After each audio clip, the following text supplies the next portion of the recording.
Hey guys, this is Hayden Hurst, NFL tight end. I'm partnering today with Red Recover. We're going to run you guys through some drills.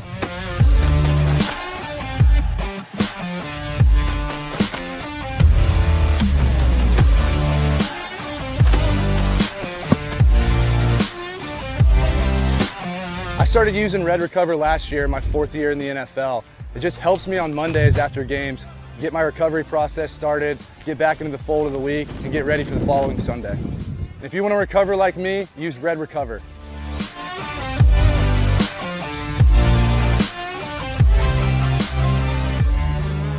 Welton Rayom has more than 62 years of litigation experience handling insurance disputes. They're committed to resolving even the toughest insurance claims quickly. Call them for a free consultation. 954-966-4646. At Welton Rayom, they don't get paid unless you win. Property damage claims to your home, business, or condo as a result of a hurricane. Welton Rayom can help. Water, mold, fire, smoke damage, Welton Rayom can help. Call 954-966-4646.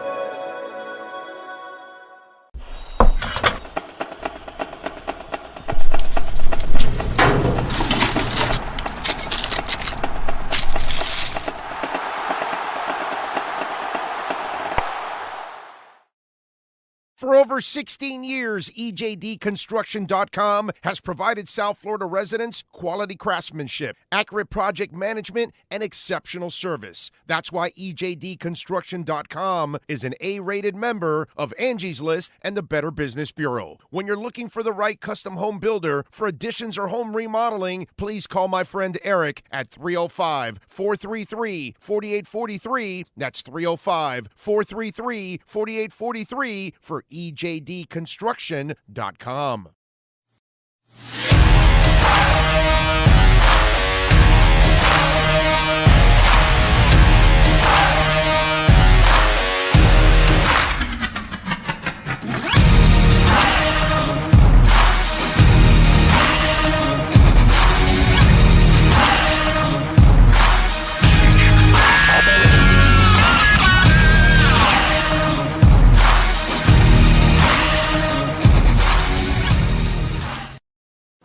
Viewpoints, statements, or beliefs expressed on the following program by the host, guests, or callers are not necessarily the opinions of FantasyXS.com, Media Group Inc. ownership, management, sponsors, or website.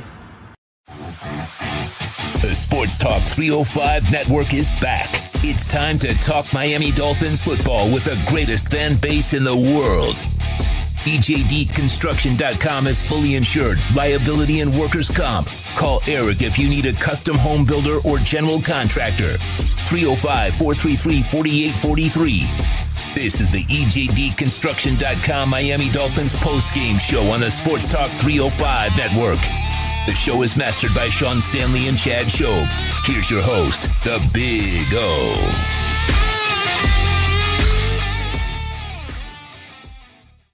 All right, good evening, Dolphin. Well, no, it's a terrible evening, Dolphin Nation. And listen, this is one of those games where it tore you all over the place, right? Because at the beginning, you find out that Armstead isn't playing. So, oh, man, now you got to, try to defend these guys, and you got to give Tua time. And can you do it? Can you get it done? And then look what happens. They lose their quarterback. And this has happened to the Dolphins for, a stretch also where they lost their quarterback, right? And so now you think, all right, now you got an opportunity. And you got to give the Purdy kid credit, man.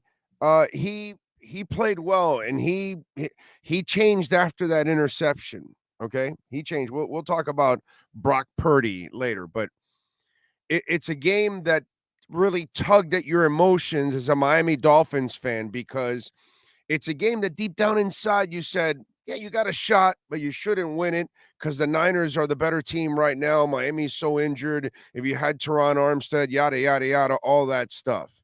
But then once they lose their quarterback, you're like, well, wait a minute, bro, they're bringing a 7th round. And I love how everybody treats every draft pick that isn't like a 1st or 2nd round. Oh, he's 7th rounder. Yeah, he must be dog shit.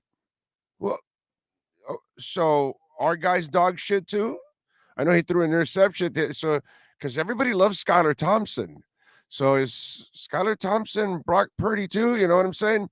Anyway, it's just funny. I just kind of find it hilarious how one looks at somebody else's seventh rounder and how they look at their own seventh rounder.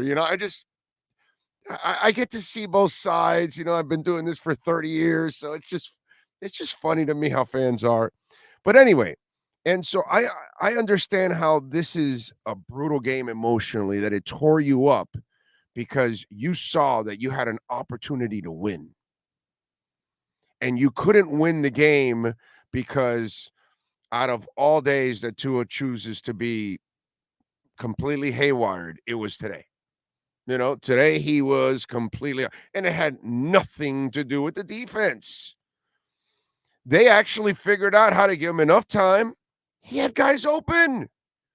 It wasn't because there was a defensive back, right? Like at the end with the Gesicki play, you got to give the D-back some credit there, dude. The guy came in and made a play. Plus, it was actually poorly positioned. When you really think about it, Darryl Johnston was trying to praise Tua for the throw, and really he didn't put it outside enough. He put it too inside where he allowed the defensive back to get an arm in there. So again, Tua was off. Okay. I used to do this with Tannehill all the time. Passes that he would complete, and some of you would say, well, no, he did this. Go look at it. It's not a good pass. And so that wasn't a good pass. So it was consistent with the entire night, unfortunately. He found some rhythm. He found some guys.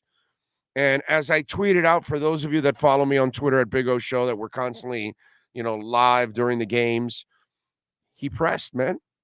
He knew that McDaniel wanted this game badly. He loves McDaniel. He's developed a hell of a relationship. It's like you around your dad. It's like you around your big brother. It's like you around whatever person that raised you, that gave you an opportunity, a boss, somebody that you don't want to let down. And he was trying so hard that he was however he was squeezing that ball and releasing, it was just a little too early, a little too late, a little too hard, a little too soft. It was never, ever Tua. It was never a rhythm. And really, that's what lost this game. It had nothing to do with Joey Bosa. It had zero to do with the Niners defense. The plays were there to be made the entire time. The entire time, the plays were there to be made. The same plays that Tua makes all the time. You would have had a ton of chunk plays, a ton of chunk yards. You would have won this game, I tell you. But unfortunately, dude, he sucked today. There's no other way to phrase it. There's no other way to look at it. There's no excuses here on this show. Nothing. I'm not bailing on. I get it. The Tua haters are gonna love this game, I already saw. I haven't even gotten a Venmo yet, and I'm sure Cash Big O Show, by the way, on Venmo and Cash App. I already see Steve M. I don't even have to go look at it because I know Steve M is one of those guys that hides while it's all good, and then he pounces when it's terrible. So I'll read his text later, I'm sure. So, but it's just one of those things. So I know that the haters are going to come out and all that, and they're fraudulent, and they can't. It was a bad day for the offense, man. It was a bad day for the offense. I'm not going to go crazy on this. I saw what I saw. I saw a quarterback that normally makes all those throws. He's a money player normally. Had a terrible day. I can't make any excuses for him at all. And there shouldn't be any excuses for him today. It was a bad day at work, just like I have it, just like you have it. We all have them. Except for Sean Stanley, actually. He never really has a bad day at work. It's really weird. It's like technical shit that he can't control that usually screws Sean Stanley. But Sean's not the one that, actually, the rest of us except Sean Stanley have bad days at work. Okay. But the rest of us that are normal, unlike Sean, we screw up. We screw up a lot. We make mistakes. you know? And today there's no excuses for him. He was off, bro. Off. And it wasn't because he had all this pressure on him and the one to Wilson that was pressured, he threw it exactly to a window. But Wilson's falling forward instead of standing up and waiting for the ball in front of the defenders. But he falls into the defenders, and then there's a whole bunch of defenders, and there goes the interception. He throws the other interception that's way off, goes off the guy's hands. Defense gets a short field, easy points. And the defense, they almost did. And man, Christian Wilkins, God bless you, dude. Wow. I mean, dude, you played your ass off. But the defense, they did enough to win this game. And some of you out there, you get insulted because this kid Purdy came in and played well. This happens. It's the NFL. They drafted all these guys. They signed them. They're on these rosters. It happens. You have Kader Kohou. So what? Your Kader Kohou out of Division II can do well, but somebody else's street free agent, 7th rounder, 6th rounder can't do well, guys? I love that. Oh, well, you're playing a 7th rounder. Yeah, whatever. Well, you're playing a Division II corner. The pro football players, all of them, they must have some talent. There's a reason why they drafted them. There's a reason why they're cultivating the talent. There's a reason why they're taking the time to rehab the guy, keep him over a year, draft him, sign him, put him on the roster, name him a backup, whatever the hell it is, whatever responsibility they gave the damn guy. There must be a reason why they thought Brock Purdy can be a decent backup for us right now. And sure enough, he did it. Now, could he do it for the long run? This might have been his Mike White moment. Like Mike White sucked today because he was terrific last week, because that's just kind of what those players do. This could have been his moment. Give the kid credit. He made some plays. But I love how we have these Dolphin fans, that they poke their nose up into the other team's backup guy, 7th rounder. Oh, yeah, we should kick their ass. Meanwhile, you're asking Zach Sealer to be a badass, and he came off the street. Another guy's playing Division II. He's playing corner for you. They're football players. Some of them happen to be good. They might not get drafted. They might come from Division II. They might come from an HBC. They might be a street free agent that's been floating around for 2 or 3 or 4 years. You never know when the light goes on. You never know when they have a moment. You never know when they're Matt Flynn for a couple of games and then disappear. You never know. It might be Timmy Smith, and you have the Super Bowl game of your life when you never had a season to ever match it. It just happens. You got to know your football history sometimes to keep up with this show, by the way. But it's just one of those things that, I just love how we just, some of these Dolphin fans, they just crap on everybody else's backup or young guy, and then they don't look at it, and they put their own guy on a pedestal. Like, it's all right to put your guy that's on a pedestal, but no, not there. No, Skylar Thompson's special. No, but Brock Purdy can't be special. It's so funny, man. It's really hilarious. Really hilarious. Oh, okay. Sean, there's a crap ton of super chats and Cash App and Venmo Cash Big O Show. That's Cash Big O Show. And we're not on Rumble yet, by the way. No Rumble yet, because we got to look into some of the particulars on Rumble. You know what I'm saying? So, all right, here we go. P. Hillis, Big O, awful game. D was awful, and Tua missed a lot of throws. I won't say, the D, I'm not going to go with horrible. The D did enough, more than enough to win that game. Put it that way. The extra points at the back end to me don't matter at all.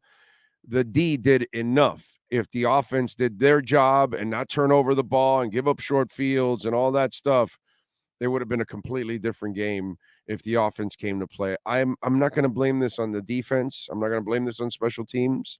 I'm not going to blame this on referees. I'm not going to blame this on anybody but Tua and the offense. That's it. That's it, man. The plays were there. The plays were beautifully designed. All I saw were balls that were sailing left and right and all over the place, or there were drops too. There was one where to Waddle early in the game, that one that was short, it went through his hands, dude. He misjudged it also. He could have caught that, and he didn't. There were drops also. When you had a chance to make a play, they also failed too. Not as much as Tua did. I'm going to be fair here. Okay, as much as I back my man Tua, okay, and nobody backs Tua more than I do in the media, and I'm sticking to it. I got no problem with it. He had a terrible day today. I got his back, but I can't defend what I saw. No, he was off today. He had a bad day, and the offense was bad. And this entire game is on them. The entire freaking game. This loss falls on Tua and the offense. No one else. They had time. They had more than enough time to make their plays. The plays were open. Tua couldn't make the throws today for whatever reason. Every other week he makes those throws. This week, and I think it was the whole San Fran, Mike McDaniel, help my boss look great against his mentor, yada, yada, yada, all that good stuff. And I think he pressed to hell and screwed it all up, unfortunately. I think it was all right here, man, for Tua. You know, it was just one of those things where he psyched himself out of this game a little bit. It sucks. But this is not like the norm. He's normally accurate. He normally makes all those throws. I'm not freaking out on it. Suck, dude. We all have bad days. Who the hell's perfect? Except Sean Stanley. Marcellus Temple, thank you for the love in the super chat. Yes, I agree, Big O. We made too many mistakes on offense. Thank you, sir. Appreciate the love in the super chat and the support as always. What's next there, Sean? AH360. All those stats everyone posted all week about Tua being better than Peyton Manning didn't mean much today. And it's not, and it wasn't about today either, AH360. I appreciate the super chat. That was over 40 games, my brother. That doesn't change anything. Tua has a better start than Peyton Manning did over 40 games. And Tua didn't start with Edgerrin James and Marvin Harrison right away. So, it's all good, brother. Thank you for the super chat, but you and I are going to completely disagree. Heat Phinz. Again, remember, you can make a donation through Cash App and Venmo at Cash Big O Show. We'll read your questions, your complaints, all that stuff there too. Heat Phinz, no excuses. Got to keep it moving and bounce back against the Chargers next week. We better win that game. Now, here's where this is the part that I'm going to love about watching Tua now. How he bounces back. After a crappy week, everybody's going to talk about it. The haters get now a lot of gasoline for that fire now, right? Even though really it's, they're behind the red line already. They're so wrong already. Kid had a bad day, whatever. But they'll overreact, okay? Just like the Josh Boyer guy. Some guy, they'll fire Josh Boyer. I said, all right, you're tough, bro. I'm at Hialeah Park every Thursday. Bring your money. I'll bet that Boyer stays. You bet that he gets fired. Let's go. Bring your money. Most people, they run their mouth and they don't back up anything. They talk a lot of shit, But anyway, so this is just an overreaction. And this is the fuel for their fire. And so now Tua, remember I told you, okay? I'm the one that told you that he listens. He's going to hear all of this shit. And he's going to hear all the negative people. And he's going to hear the people that are on Dolphins receipts, because they now have fuel now for a little bit. They gave him like a couple of ice cream sticks. After you're done with your ice cream, and then there's that that stick that's left, whatever the hell you want to call that crap. They got like 2 pieces of those to like try to, keep their fire going, and that thing's like almost dead. That's what they're going to do. Okay? They're going to try to, bury Tua, and Tua's going to respond after he hears all of this all week long. So let's go to the next one, Sean. And it's EJ Barro. Tua choked with appreciation. Thank you, brother. Appreciate it. All right. Sean Murray. Tua was pressing during the first half. They got us. Picks our wounds and move on to the Chargers. They lost to the Raiders. By the way, here's the other thing I like about this. He gets to like take out his frustrations on Golden Boy. So that's going to be fun, and I'm looking forward to it. All right, next up, what do you got? Brett Franz. I'm Hans. I'm Franz. Can't blame Tua entirely for this piss poor O-line, drop balls, and being purely outcoached. Nah, dude. I'm laying it all on Tua in the offense. The plays were there. They had enough time to make the plays. I saw bad passes after bad passes that killed drives, all of that. Even at the end, the Gesicki play was the perfect example of that entire night. Terrible ball placement, which allowed the defender to get in. Proper ball placement, you lead him ahead, then all of a sudden the defender can't get to it. He can only interfere. So you either get the interference call or you get the catch because Gesicki's got great hands. But you put it here, you allow the defender to get in. Gesicki had to trap it. He couldn't keep it. So that was a perfect example of that entire night. Ball placement is at the core of Tua's success. Besides anticipatory skills and accuracy, ball placement is so important. And today, his ball placement was absolutely terrible. And it killed drive after drive, and it created turnovers. And there's no other way to put it, my man. And I love Tua to death, and I believe in Tua, and I know Tua is going to be a great effing quarterback, and they're going to go to the playoffs. I believe it. And I truly believe that he'll lead this franchise to a Super Bowl title when it's all said and done. Maybe more. But I believe this guy's going to be a great, great quarterback. Today, like any quarterback, he had a shit day, dude. He had a shit day. Marino had shit days. There were days that we finished the game and Marino threw pick after pick, and you're like, and you knew that he was forcing shit. Perspective is what it's all about. The problem is we don't have enough Dolphin fans that have perspective. The older ones may have perspective, the ones that have some patience and can understand it and can compare it and can use their experience to it. Youngins, this is the first time they've seen a great quarterback for this team because they were used to mediocre ones. And then, some guy was like, all crazy. I'm like, yeah, I know, bro. He spoiled you with perfection. How dare he be off today? He was off today, bro. I'm laying it on him. Thank you, Brett. I appreciate you, my brother. But I'm giving it all to Tua. Next up is True Fin fan. Thank you, my brother. I'm sorry, Big O2 is not allowed to have an off game. Marino always, Montana, Brady, Manning, they never had a bad game. I'm actually okay with it. The Dolphins of yesteryear would have lost 45-6. Yeah. I'm with you, man. I'm with you, True Fin fan. That's the proper attitude. Look, if this is like habitual, then we can be concerned. But I'm sorry, this is an aberration more than anything else. I thought it was an aberration just a half. But unfortunately, he couldn't complete it in the second half. It sucks, man. Next up is Marino Castillo. Thank you, sir, for the love in the super chat.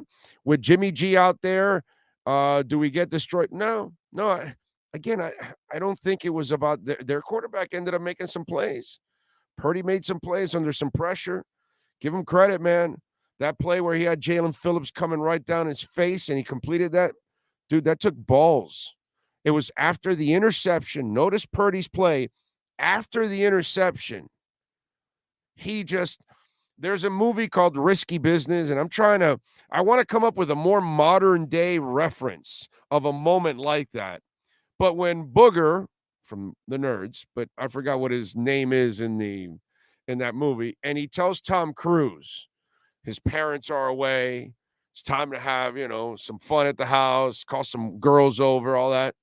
And he tells him, sometimes you got to say, what the F, right? And I think after he threw that interception, he just said, what the F, okay? And that's it. He let it go. Now, what's the modern day reference to that kind of moment in a movie? That it says, like, what the F? Like something like that, that's memorable. Is there a modern day movie that has that kind of similarity to it? Give it to me so I can always use that as a reference, please. But Marino, thank you, sir. And love your name, man. Thank you for the super chat. Next up, Sean, it is Frankie Fresco. Big O, do you have to keep it consistent? Purdy did what Skyler was unable to do when he came on against the Jets, so we have to be consistent. Yeah, but Miami doesn't have the running game to support him like that. They don't have a Kittle. We don't have a Kittle. You know what I'm saying? So, yeah, but he did good. He did good, man. He did good. He did better than Skyler. You're correct. You're correct. But he has a little bit better of a base. You would say their offensive line and their running game is much more of a supportive group than what Miami has, right? I mean, without Teron Armstead and stuff, it changes the game a little bit. But, yeah, you're right. You're right about that. Thank you, Frankie. Appreciate you. Yes, sir. What do you got? No, I didn't know. Did you know that when they took two out and put Skyler in, he had an ankle injury? Who, Tua? Yeah. Oh, I'm not surprised. When he got bent up, he was walking kind of gingerly. You could tell that tackle when he landed on it. Well, I think it was Bosa, actually. It was Bosa. I think Bosa twisted up his ankle a little bit on that one. Yeah. I think he was playing with it from that point. But he was off anyways. I'm not even. Oh, no. Yeah. I just thought they just threw Skyler in to finish the game. Thank you for the context. You got to know the Dolphins sent it out. I thought somebody was making something up, so I went and checked it. Okay. Thank you for the context. That's important. It's important to know that. Let's see. Marino Castillo says Eric Rowe needs to be cut tomorrow. Dude, remember, it's Brandon Jones that's supposed to be there, my man. Marino, they're playing with their 5th and 6th and 7th corners now. Remember, this is how it goes. It's Byron Jones and X are starting corners. And then Nick Needham is your 3rd corner. Trill Williams was your 4th corner. Don't forget that. Trill Williams was your 4th corner. All right? So now you're getting to Cater Kahoo's your 5th corner. Keon Crosson's your 7th corner. Eric Rowe is like your backup strong safety by default because nobody can do what Brandon Jones does. Pass rusher, covering, strong against the run. It was an enormous loss, my friend. And so now we're asking guys that are 2nd and 3rd stringers. Eric Rowe is a specialist, Marino, who covers tight ends. That's it. That's what he excels at. He doesn't excel at covering wide receivers and running backs. He's not supposed to be in that position. Let me explain to you again, context. Let's understand what we're doing here. When we had the best returner that the Miami Dolphins have had in like 25 plus years, okay, Jakeem Grant, one of the things that I kept fighting for with Jakeem Grant was they have him on the field too much. He's not really a receiver. You got to only use him as a complimentary guy for 4 or 5 plays in a game. Outside of that, but the problem was Miami had all these injured receivers the last couple of years before they traded him, and they kept having to use him because all these guys got injured. So he would get thrusted into being the number 3 role, which all of a sudden now then you put him on the field, and it wasn't fair to him. You can't put players in positions that they shouldn't be in. That's unfair to them. Then you put them in positions to fail. So Eric Rowe is in a position to fail because you have lost all of your coverage guys. And because you don't have Nick Needham and you don't have Trill Williams and you don't have Byron Jones, and then all of a sudden, and Noah just wasn't the guy. And so now you have to count on all these other guys that you've brought off the street. And you've brought in Bethel and all these other dudes. You can only ask for so much, man. That's why I laugh when people are asking Boyer to be some kind of chef out there. When, dude, you just gave him a cup of Breakstone cheese and you gave him a piece of lettuce and a plum, and you want him to make, a souffle. And it's like, yo, bro, you gave me nothing here. You have to understand what's going on here. They just don't grow off trees like Omar Kelly thinks. That doesn't happen with defensive backs. They've done enough already just to hang in there. So I'm sorry. Eric Rowe is doing more than he's supposed to do, but there's nobody better. They would have found it already. They've done the best that they can do. They found Brandon Shell by miracles in the middle of a season to play right tackle for you. You guys have to have a little bit more appreciation about what's going on. It's 8-4, and you've had we now realize, you're missing your second best player, but it wasn't that today. Today it was that your quarterback was not on, man. All right. Next up. What's the next up, man? Give it to me. Okay, there we go. Oh, okay. Jose says, man, this hurts. I hope Tua can come back from this. Yeah. Jose, he came back from a hip surgery. He came back from ankles that have titanium wires in there because he's a maniac. No, yeah, I don't want that to happen again. Let me have which, by the way, may have saved him today with that twisted ankle. By the way, that titanium rod might have given him more support than he normally would have. This is a maniacal young man that loves to play football, is hungry. He'll settle down. He'll figure it out. I'm not. Don't worry about it, Jose. He'll be good. Thank you, my man, for the love in the super chat. Next up, it is Kevin Beal. Baker and Wilkins combined for 24 tackles. We had 4 sacks and interceptions. Stop this. Our defense sucked. Tua sucked. It happens. Move on. On to Herbert. Her butt. Kevin Beal, I effing love you, bro. That's the attitude I want, because that's effing reality. Baker and Wilkins combined for 24 tackles. We had 4 sacks and interception. Stop this. Our defense sucked. Tua sucked. It happens. Move on. Onto her butt. Yeah. That's what I'm telling my wife. I'm sorry. That's what we got to tell everybody out there. Yes. All right. Next, Kevin. Thank you, sir. I appreciate it. Dan Dolphin. Missed throws, drops, and turnovers. We beat ourselves. What happened? The common sense pill came in here? This is awesome. This is what makes me happy. This is the right attitude. They play well. They win this game. They didn't play well. Had nothing to do with the Niners defense. And what happened doesn't normally happen. And by the way, I don't think the Chargers are that good on defense. I like our chances next week. I like to see them bounce back. Next up, Sean. Tom Wilson, listening in Lawrenceville, Georgia, not deterred. We will golden child down next week. Yes, we will, Tom. Appreciate you, my brother. Next up, it is Freddie Fernandez. Una vez al año, no hace daño unto the Chargers. There you go. One time a year doesn't hurt, man. It happens. That's it. It's a thing. It's not like I told you. Is it habitual? Is it watching, the quarterbacks of Dolphins past over the last 20 years? No, right? It's not like watching those guys. Come on, man. You're not watching John Beck out there. So relax. Sorry, John. All right, next up. It is Guyton Mum Premier.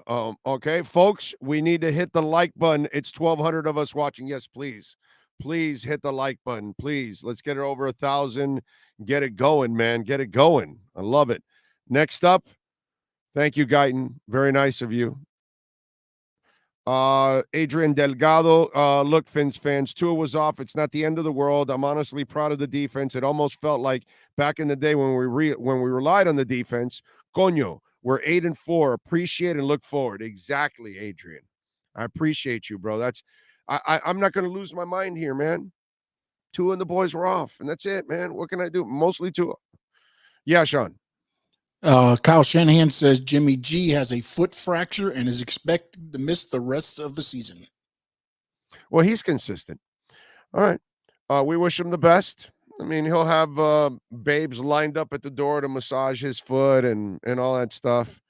So, what a shame. But Tua misses a lot of games, right? But not Jimmy Garoppolo. Richard Kuchikan.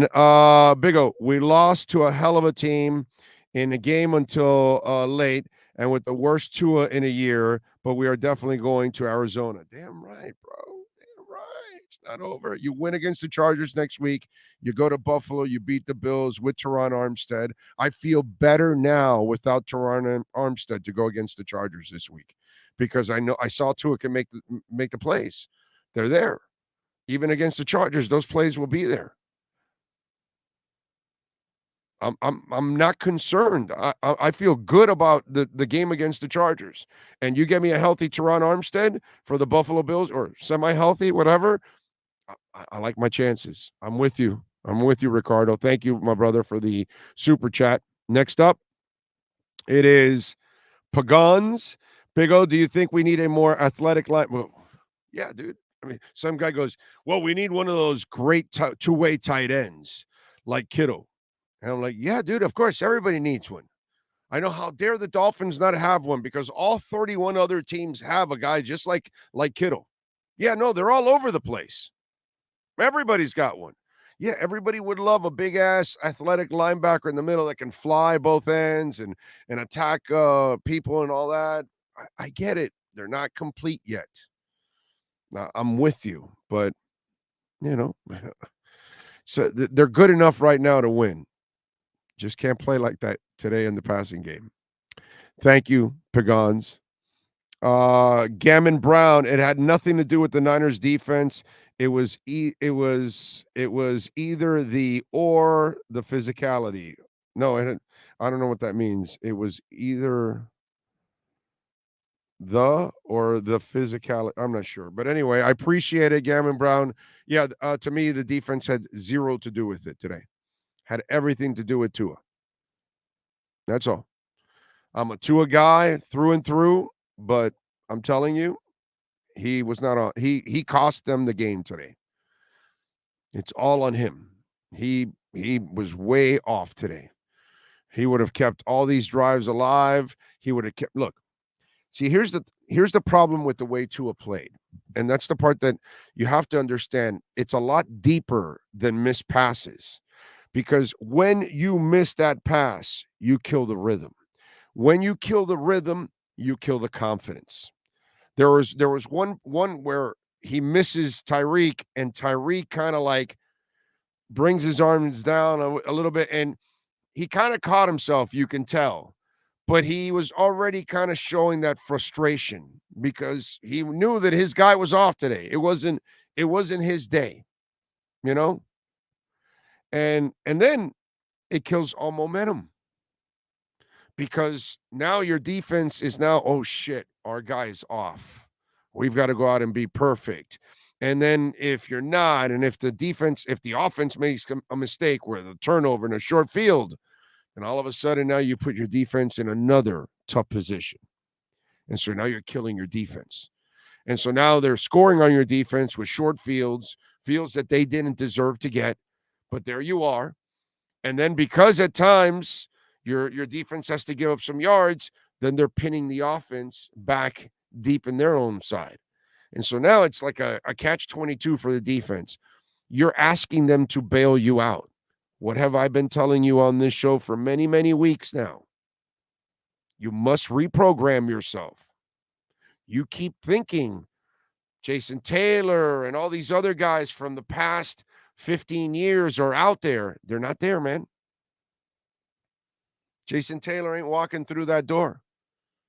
Sam Madison ain't walking through that door. Pat Surtain ain't walking through that door. You know, those defenses that used to hold people to 15 points and 7, that's not this defense, man. With all the aforementioned injuries in the secondary that I just talked about, the fact that we just talked about there is no real athletic, nasty-ass linebacker, okay? You still have a young defensive end in Jalen Phillips. It's getting better every day. The talent is really on the D-line. Let's be honest. The special talent was on the D-line, okay? And so, and, you know, Chubb obviously adds to the linebackers and Phillips, but I kind of look at them kind of, you know, as pass rushers. But anyway, overall, you don't have some pieces that you need to be elite. So you're wearing out these guys. And I've told you over, reprogram yourself. This is a team that the offense needs to bail out the defense. You've been programmed for over 20 years now that it's always been the Dolphin defense. I will keep repeating it to you. Stop. You're burning yourself. You're not reading this team right. This is a team that will be bailed out by the offense. And today, Tua wasn't ready to bail them out. And so now you killed everything, momentum, rhythm, confidence, your defense. And it just becomes, you know, it's like watching the you know, a volcano where that lava is building up inside, and it gets to a point where then all of a sudden it gets pushed out, and then we have the eruption. And you saw the eruption at the end, 33-17, unfortunately. All right, Gavin, thank you for the super chat. By the way, Cash App or Venmo, Cash Big O Show. Let me check those because those are coming in, and we need to be checking those. Cash App or Venmo. Remember, on Cash App, we love Bitcoin donations. Those are my favorite. So if you make a donation on Cash App, if you want to make it a Bitcoin, whatever you're going to donate, you can convert it to Bitcoin and donate it. I don't mind. I love that. Venmo, Sean Seipler. All good, Big O. Tua had a bad day. He's been nearly perfect all year, and he's allowed a bad day. Point blank, we all are. Hell, Josh Allen has had 3 bad days. Chiefs lose. We still can't get the number 1 seed. Focus on the Chargers and then the Bills. Let's go. Sean, thank you. Sean Seipler, appreciate you, my brother.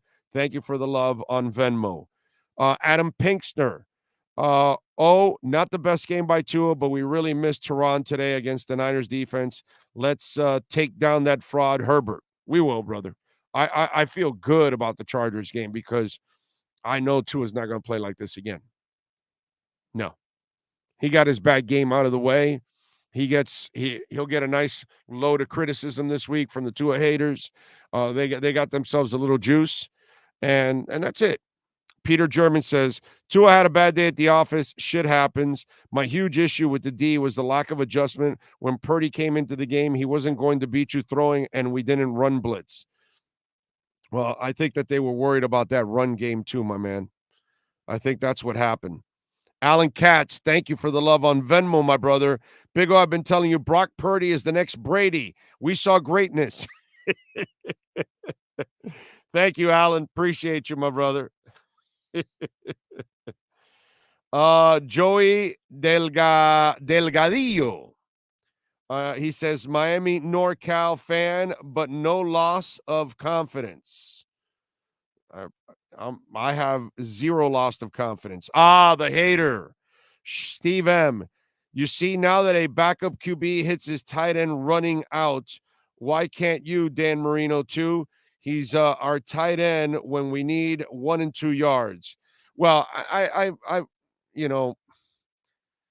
feel really bad, really bad for Mike Gesicki. Now, listen, he's getting paid, $11 million this year? So we really shouldn't feel that bad for him. But he was underappreciated and underutilized with Flo. And then this year, he doesn't fit their scheme, so they don't use him. You know what I'm saying? I think if he went to an offense that was a little bit more tight end friendly in his kind of style, I think he would have a field day and he would produce a crap ton for that team. I think he just happens to be in the wrong place schematically.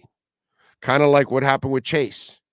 Chase came, he played what was it? Inside zone in Arizona. This is an outside zone game, and apparently he could not decipher the two and the timing of it and could not really produce. And then on top of the fumbles and everything else and the dropping of passes and all that other stuff, that his head just seemed like it wasn't in the game. Sometimes this happens and you're in the wrong place and they don't use you the right way. It sucks. It's not his fault. I think if Gesicki ends up in the right place, I think he'll be an incredibly productive player. You know? So you and I are going to look at that one differently, Steve M. You know what? As much as Tua has absolutely choked against a backup QB, I still want to see my team come back and win this game, says Steve M. Well, Steve M, so did I, but it didn't happen, my brother. And he gave me some claps also. What else did he do here? That was a great interception toss as you're going to the ground. Stellar QB play against an actual elite team. Okay, so that's his shot at Tua. He's got to have another shot, right? Your boy is choking in prime time again. This ain't Texas Tua. It's funny because he chokes, and then when he comes back against the Ravens on the road, it's not choking. And when he beats the Bills and hits that third down, it's not choking. But you can make it out to be whatever you want, Steve. Remember, Cash App or Venmo, Cash Big O Show. We'll go to that. And don't forget, please, to hit the like button. Please smash the hell out of the like button. What else you got there, Sean? Let me get to some of the super chats because there's a lot of them there, and I appreciate it. Jose, Tua said, at the pressure, don't think that we're taking this lightly. I stand behind my QB. Let's make this push and win this damn Super Bowl. Let's relax. Okay? Talk to me in a couple of weeks and tell me, okay, there's a problem now. He's doing it in every game. After this week, he'll settle down, he'll play well, and I think we'll all be a lot happier down the stretch. Okay. Hey, Sean, by the way, send Marcel and Shad some links. You did? Okay, good. All right, what's next there? As always, he's perfect. Like we suck. Like I have terrible days all the time. You probably have them occasionally. I have them all the time. You guys probably have them occasionally. This guy never does. It's amazing. SoCal Derek, what's up, baby? He says every great team in QB have off games. We need to have a game to put us on the rest of the season or position us the rest of the season. The kid's going to light this league on fire here on out. F up from your okay. F's or what is it? What do you mean by F? What does that mean? I think it's supposed to be Phinz up. Ah, okay. Oh, yes, that's right. Phinz up from your boy SoCal. Thank you, SoCal. Appreciate you. Yes. Thank you, man. Very kind of you. We'll be fine, man. Nizzle is in the house. Why did it take until the third quarter for Waddle's first catch, fourth quarter for Gesicki? The Gesicki one, I can't predict. I'm sorry. I can't answer that one, Nizzle. They just don't use the guy. And I think with Waddle, he had an ankle injury. So it looked like he was more of a decoy at times. And so Sherfield, that's why he became available for some passes. Obviously, the one pass. He would have been available for another one, but they overthrew him or whatever it was, underthrown. I forgot what it was. Poor Tua, bro. He just had a crap day today. Nizzle, I can't explain anything in the offense today. Today, I can't explain anything in that passing game. It was just way off, dude. And if they were available, Tua might have missed them too. All right, what's next? I mean, I'd love to tell you, I'm not going to make an excuse for Tua, man. And I know he'll be fine. But I'm not going to say to you, no. He screwed up today. He didn't have a good game today. He was off. Can't stop a third string. If a third string can carve us, what do you think Herbert will do? No schemes, nothing. When you don't have talent, you need to rely on a different look, and Boyer isn't creative. No, I know, bro. He isn't creative, of course. Oh. That's what can I tell you, my brother? Maybe again, Hialeah Park, Thursday, 3 to 6. I'm there every Thursday. You put in a super chat, come on over. If you want, we'll bet that Boyer will be back next year. And if you give him a healthy defense, I'm sure it'll be much better. But we can bet that you want to bet that he's fired, and I'll say he's going to come back. You want to do that? Bring your money. I'd love to take it. Okay? Love to take it, my man. This has nothing to do with Boyer. Zero to do with Boyer. This has everything to do with Tua in the offense today. But whatever makes you happy. Frankie Fresco, what grade do you give the O-line? I give him actually, I'll say a C+. Considering everything that went on, the plays were there. Tua was off. There wasn't a bunch of them like, oh my God, he's getting sacked and he's throwing the ball. No, dude, he had time to throw his passes. Receivers were right there open. It wasn't like there was a DB draped on all these receivers. No, man, they were open. The play was designed perfectly by McDaniel. The routes were pretty much, it looked like they were all executed by the receivers. You know why? Because there was Tua that kept being off. Like the play with Wilson that he falls and then the ball's thrown to his spot. Okay, we could call it a miscommunication. Tua has a whole sea of guys on top of him. He lost sight, so he's throwing through a window, and it's a timing play, and he's run that timing play 1,000 times with Wilson, and Wilson's supposed to be there, but instead of turning around, he stumbles and goes forward. And then that, you can call that miscommunication. You can call it on Tua. You can call it on Wilson. I personally would call it on bad luck that Wilson, tripped up. Because if not, he's standing in front of all those defenders and in position to grab the ball. But once you fall forward, you're no longer in position. All the defenders are on top of you or ahead of you now at this point, and you had no chance at the football. To me, I just the O-line did their job. Overall, I give them a C+ against that unit. I give them a C+. I think they did all right. All right, who's next? Thank you, Frankie, by the way. Daniel Barrios, Big O, I'm not one of those fire Boyer people, but I don't understand why on so many plays we would have both Chubb and Phillips drop back into coverage. Here's the thing. Let me ask you something. How many times was it that the defense was like completely burned? Or was there a player there to make a play? When Deebo Samuel catches the ball, wasn't there a player or 3 or 4 to make a play? And then he gets dragged? How's that on Boyer? How is it when Riley slips and the guy gets behind him? That's on Boyer. How's it on Boyer if X gets burned on the crossing route? Boyer called the defense. The players were there to make a play. Dude, you're covering the guy. Make a play.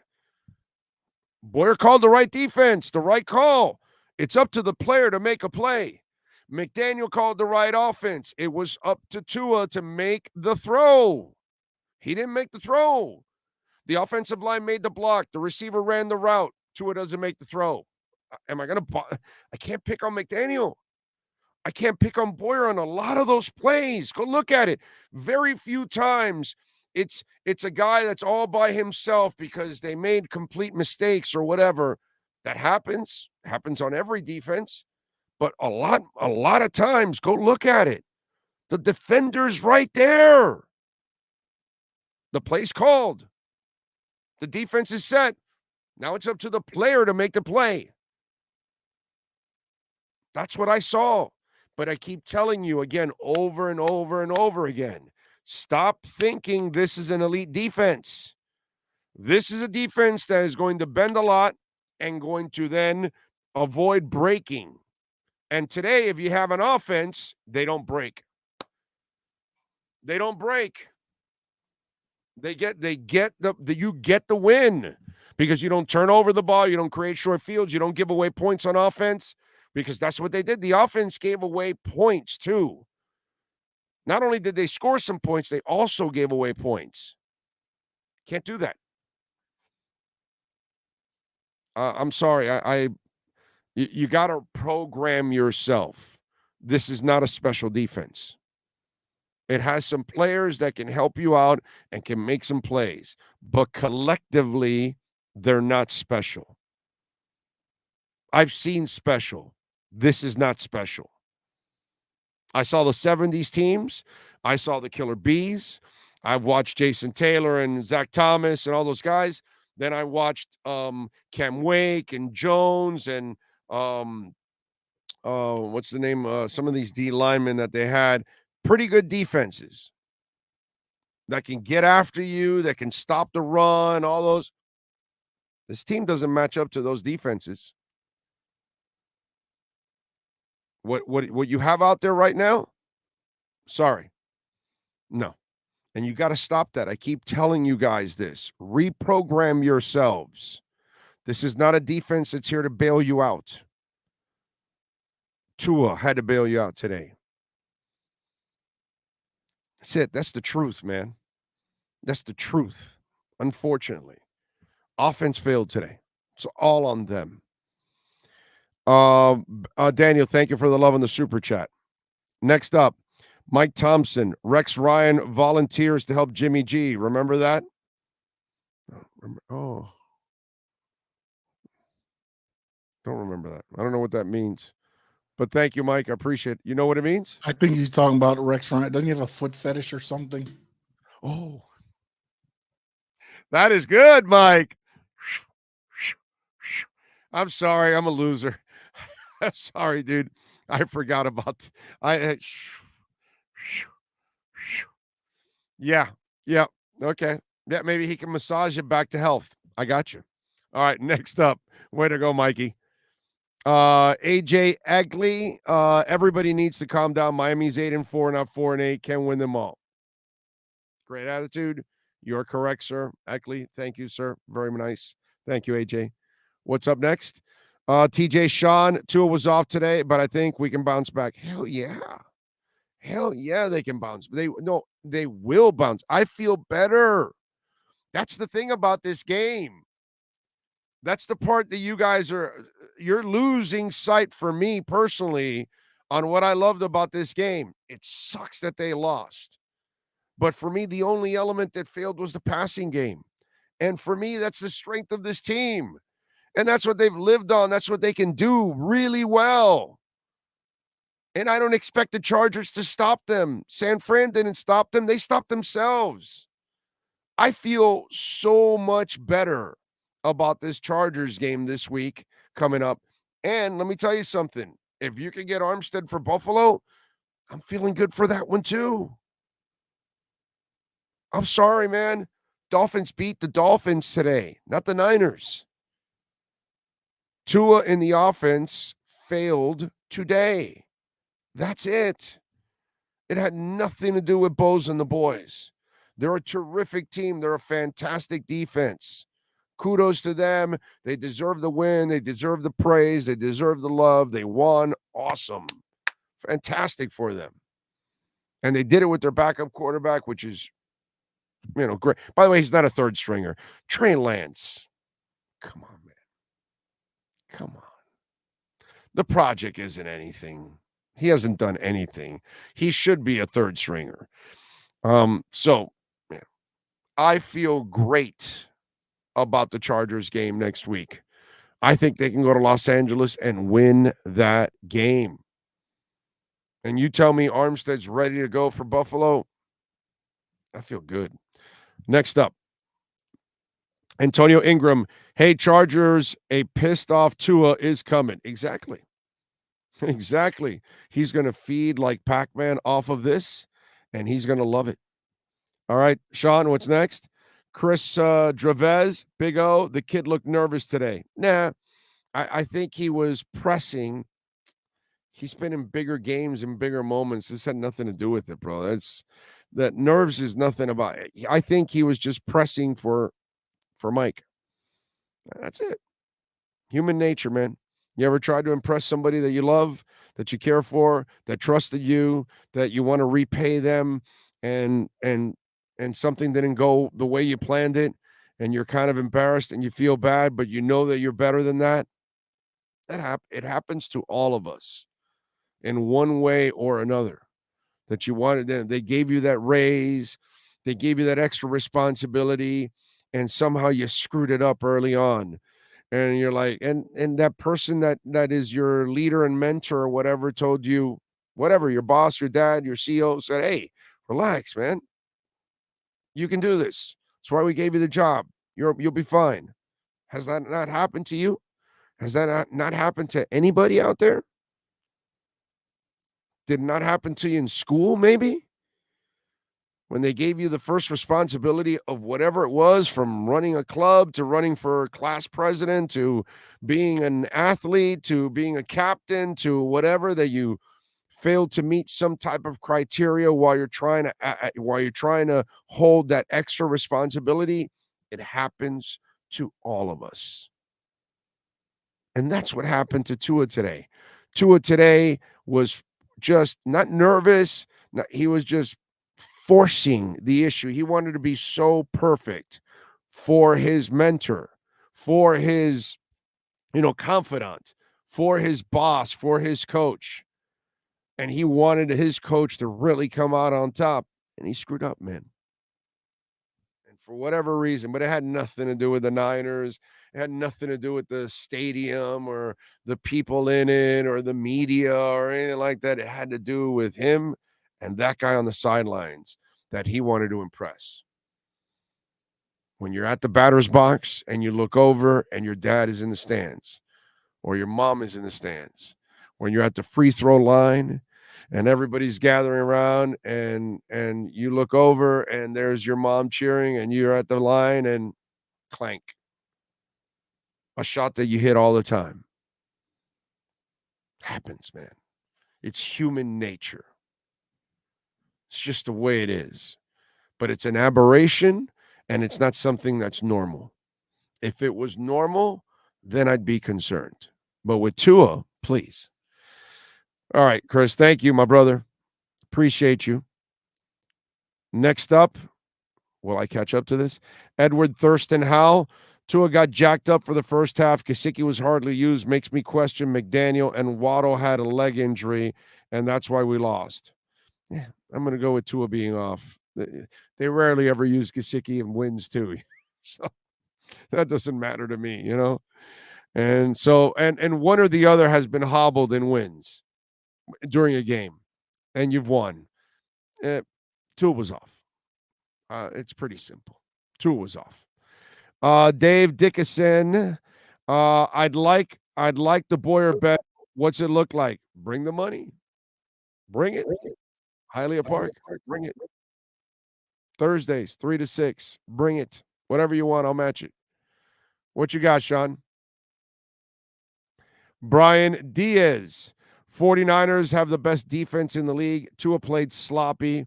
Should have had that fourth down stop QB sneak, and we're still in the game at the end. Again, defense had nothing to do with the plays that were flying around receivers that were wide open. So we'll disagree on that one, but thank you. G Class 88. And he adds a super sticker on there. Thank you, sir. Appreciate you. Next up, Freddie Fernandez. Did you see Mike McDaniel heated on the sideline after losing? Yeah, that's an acting job. That sometimes I think for coaches and players, there are battles that you pick and choose and that you shouldn't actually do. That was one that it was so obvious that it was an incomplete pass. Let it go, dude. What are you arguing? You're not going to win, except all you're doing there is pissing off a guy. See, what I think, this is my strategy if I was a coach or a player. I would only argue plays that I know they screwed up. And I would keep, no matter how frustrating it would be, I would keep my mouth shut on every play that I know, and they know when they're guilty.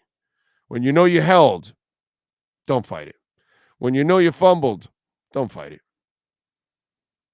Why? Because that referee is always going to remember you. Like, oh, this guy whines every time. Now, if you only complain when you really are innocent, then all of a sudden that starts to carry a little bit more weight. And even the referee, as time goes on, is going to go, I got to make sure I call the play right on this guy because this guy knows when I'm wrong. And I can't say anything. And maybe he gets screwed or maybe whatever, but he only complains when I'm wrong. But if you're complaining about every damn play, even when you committed it, you have no credibility. And I think it kind of hurts in your argument as a coach or a player. And I think it hurts you for future calls because you're not playing the mental game with them. They can discard you. All right, next up. Matt Glass, do you agree his feet were not set when he missed? What are we talking about? What are we talking about? I think the Tua throws. Oh, no, whatever. Feet set, whatever. He gripped the ball too tightly, released it too early, released it too late. Whatever the hell it was. He was off, dude. He was off. And it had nothing to do with anything except him. It wasn't like they were bearing down on him all the time and he was being pressured. Like, it wasn't like years 1 and 2. Put it that way. Okay? It wasn't years 1 and 2. No excuses, man. Love Tua. Shit day for him. That's all. Next up. Man of 1,005 votes. 3rd and 1 call was stupid. Where's the fullback? I mean, that's what happens now at this point. You get questioned for some of those things. But again, I just, what can I tell you? Next up. 4th down was cool. At least they came through on 4th down. I'll tell you that. That was a good one. That's it? Okay, we've caught up. Thank you. We have caught up. And you can, of course, on Cash App or Venmo, Cash Big O Show. That is Cash Big O Show. Wow, we have caught up. That is amazing. That is fantastic. Okay. And let's see. What else do we have? Joel, thank you. Delgadillo says, my daughter wants a shout. Natalia Delgadillo. Her message is, Miami finally looking good. She's 14. Didn't see Marino play, so first time seeing a great team. There you go.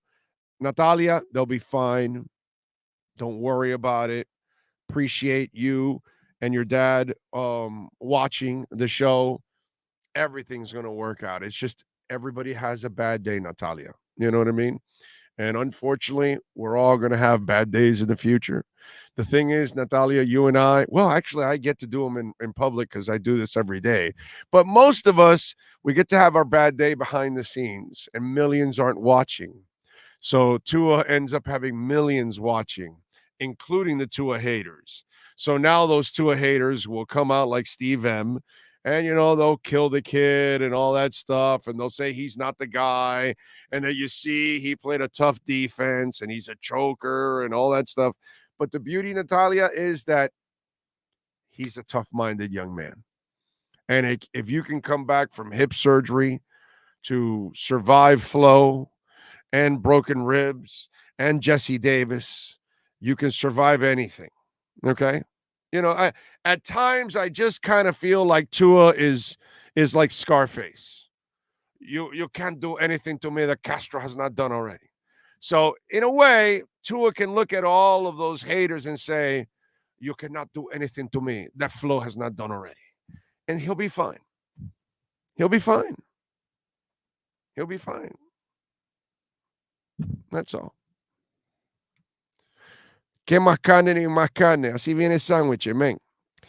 All right. If you want to get in on the Welt and Rayom text line, that is 855-912-1056. That's 855-912-1056. If you want to get in on the Welt and Rayom text line, you can also reach out to us on Twitter. That's at Big O Show. Follow us there. And thank you all on the chat board, by the way. Let's see. What else do we have? Haters going to be coming out of the dark and jumping out of the bushes like crackheads. Yeah, it's going to happen. Oh, Samuel Robina. Big O, not too concerned. Thank you for the love on the super chat. Not too concerned. Tua is going to ball next week. Everyone can be off. FYI, Tannehill got Burks killed today on a hit. I'm not surprised. That's what Tannehill does. He definitely gets people, killed constantly. You are correct. That is. By the way, Tua put Smythe in a tough one today. Holy crap! Wow, man. Smythe took a hit and flipped over and hung onto the ball like a champ. I was so impressed with Smythe today. There were Smythe. The amount of money that Chris Greer is going to have to pay Christian Wilkins. I get it. They lost today, but there were some things that were pretty impressive. Javon Holland, that third down on McCaffrey. Oh, man, that was good.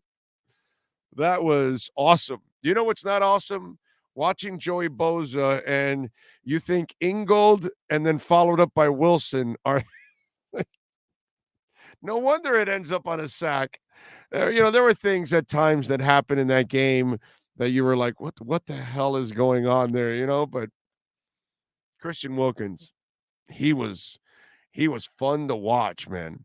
He nailed the guy on the sideline. I forgot which receiver it was. I don't even think it was Debo. I think it was one of the other guys. But he was 15 yards downfield, but he came from the north side of the field to catch up to the guy and just pummel him and take him out of bounds. I forgot which one it was, but the Christian Wilkins motor does not stop, man. God bless you, Christian Wilkins. You are fun to watch, my brother.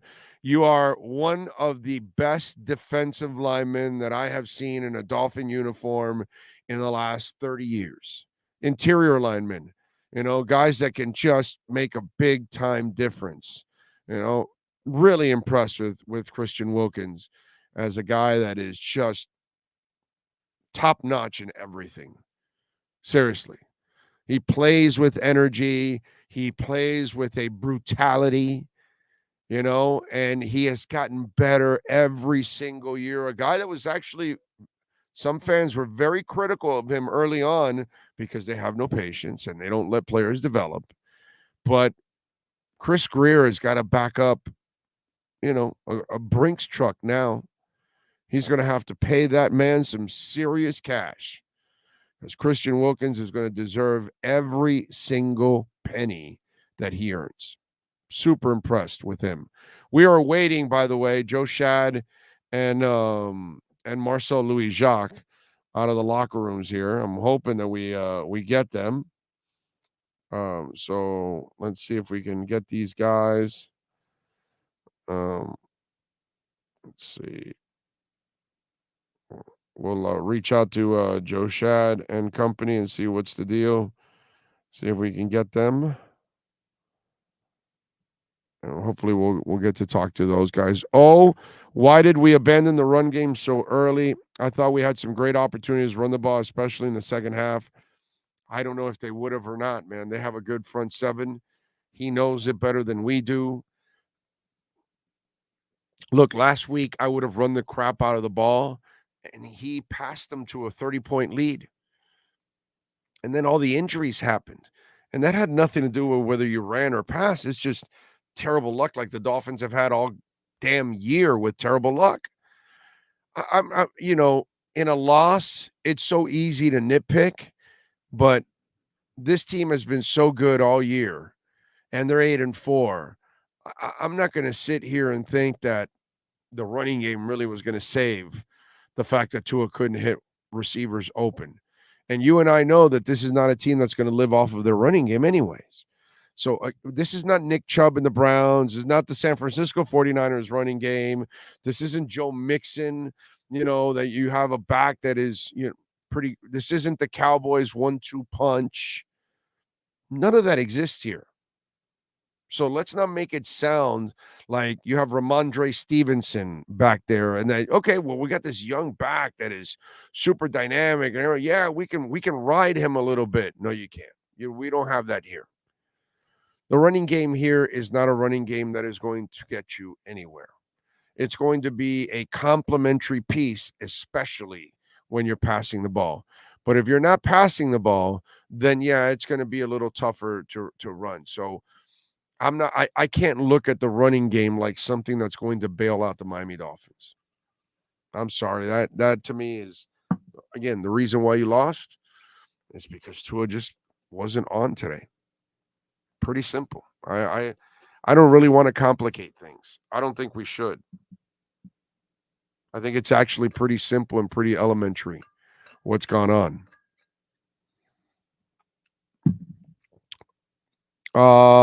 Luis Vasquez Jr. says, Big O, if we're going to lose in this way, run, we want to lose to an NFC team. Cali fan from Corona, California. And I will, what is it? I will 9 Tibbet, G, whatever. I don't know. You're at SoFi Stadium versus Chargers to cheer on a victory. Okay, so I guess you're going to be in LA for the Chargers game. God bless you, brother. You will witness a win next week. The O had a poor game, not the end of the world, says Garrett McCaffrey. Amen. We have a solid running game, just need to stick with it. Yeah, I don't think it was going to bail you out yesterday. Mike, I've already talked about it. I love our chances with the Chargers now, more than I did at any time. Today, I know all those throws Tua will make next week. He does that, they smoke the Chargers. I'm not worried about it. I don't fear Justin Herbert either. Big O, you are goofy. Papa Hog, I've been called way worse, so thank you very much. Appreciate it. We're going to kill the Chargers, says William Youngblood. Matthew Rankin says if defense was half decent, they could have carried us, but they are super limited. We go as far as Tua takes us. Yeah, I keep telling you guys this. This is an offensive team. This is not a defensive team.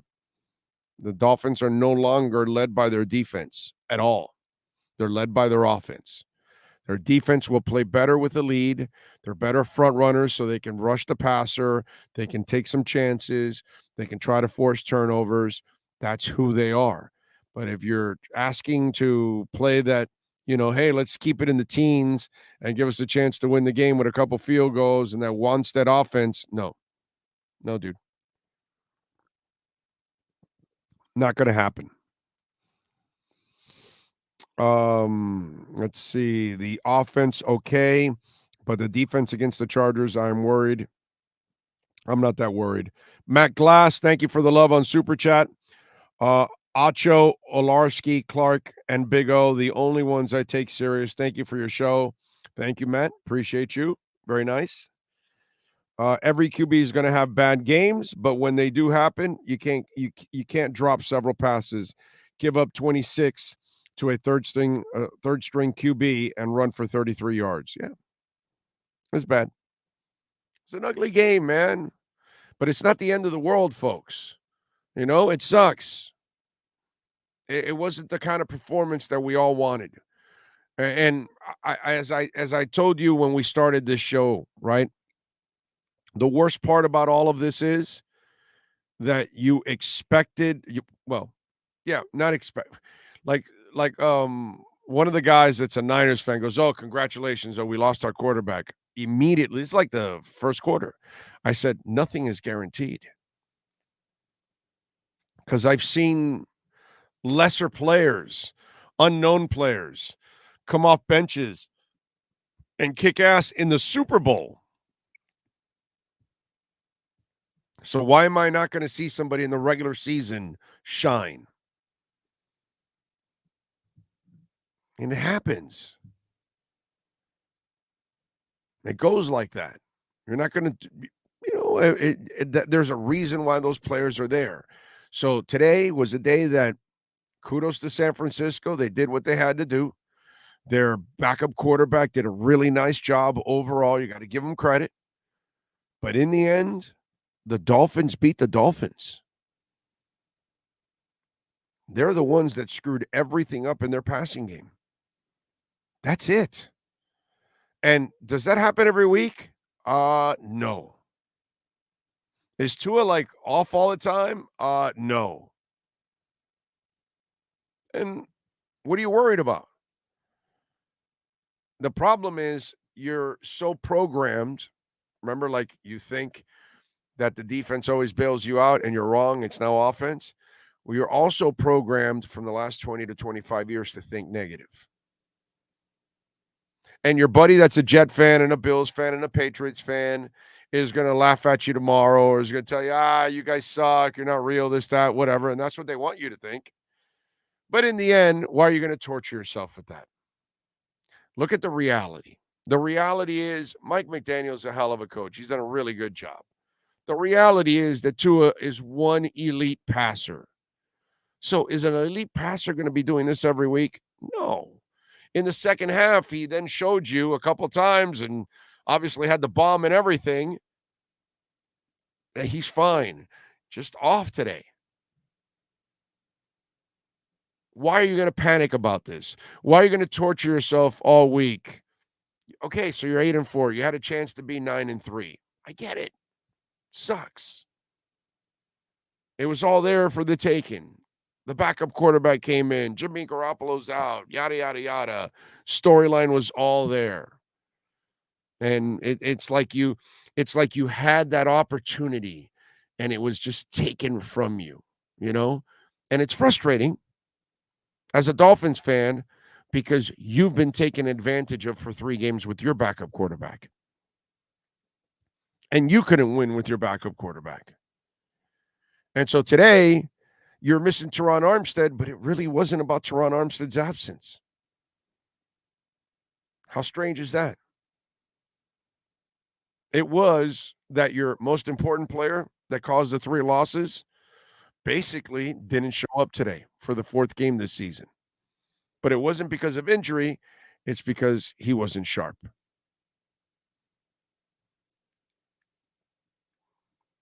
So just ask yourself, is this normal? No. Normal is he hits all those passes. Normal is they catch all those passes. Normal is they would score a lot more points and they're not going to turn over the ball that way. What they say was like 189 or whatever it was passes without that's the norm. He doesn't throw a lot of interceptions. That's not who he is. He always threw less interceptions than he threw touchdowns, even when he had no coaching. Relax, man. He bounces back from hip injuries. He bounces back from concussions. He bounces back. I watched him throw a bomb. Wasn't the strongest bomb in the world, but it was still completed to Waddle with a fractured rib and fractured finger on his throwing hand. This kid comes back from everything. He is super mentally tough. But everybody's going to have a bad game, man. Everybody's going to have bad moments. Just ask yourself, is this what goes on all the time? No? Okay, then. Why are you going to torture yourself? It's not worth it. Is this how Pat White plays every game? Yeah. Torture yourself. Is this how John Beck plays it? Yeah. Torture yourself. See what I'm saying? Whole different ball game. Right? Is this how AJ Feely plays? Torture yourself. My God, is Tannehill going to be giving away the ball? Yeah, torture yourself. Right? Now you have a track record. Now you watch a guy and he tortures you. This is not this guy. So why are you going to go down that path? That's what they want you to do. They're going to feed you the FUD. They're going to tell you all this and that. And then you end up getting frustrated with it. Just move on. Sucks. It's a loss. Next week you win. You forget about it and you move on. Just like when they lost 3 games, you snap back and won 5 games. Now you lose this, and guess what? You go win next week, and you forget about it. Just don't fall into the trap that the world is over just because you lost the game. and your season's over and your quarterback's not real and your head coach is a fraud and all that stuff that they're going to tell you. Ask yourself, what do you normally see? And that's your answer. You'll be fine. Big O, you look tired, brother. I'm always tired. These bags are like permanent, So yeah. I'm always tired. Skyler plays all scared. Yeah, he that was a terrible interception. The problem with that interception was he was trying to put it over that player, and he threw it to that player. So it's called touch, right? And you've got to have that touch to throw it over and drop it in there. And unfortunately, he has the arm.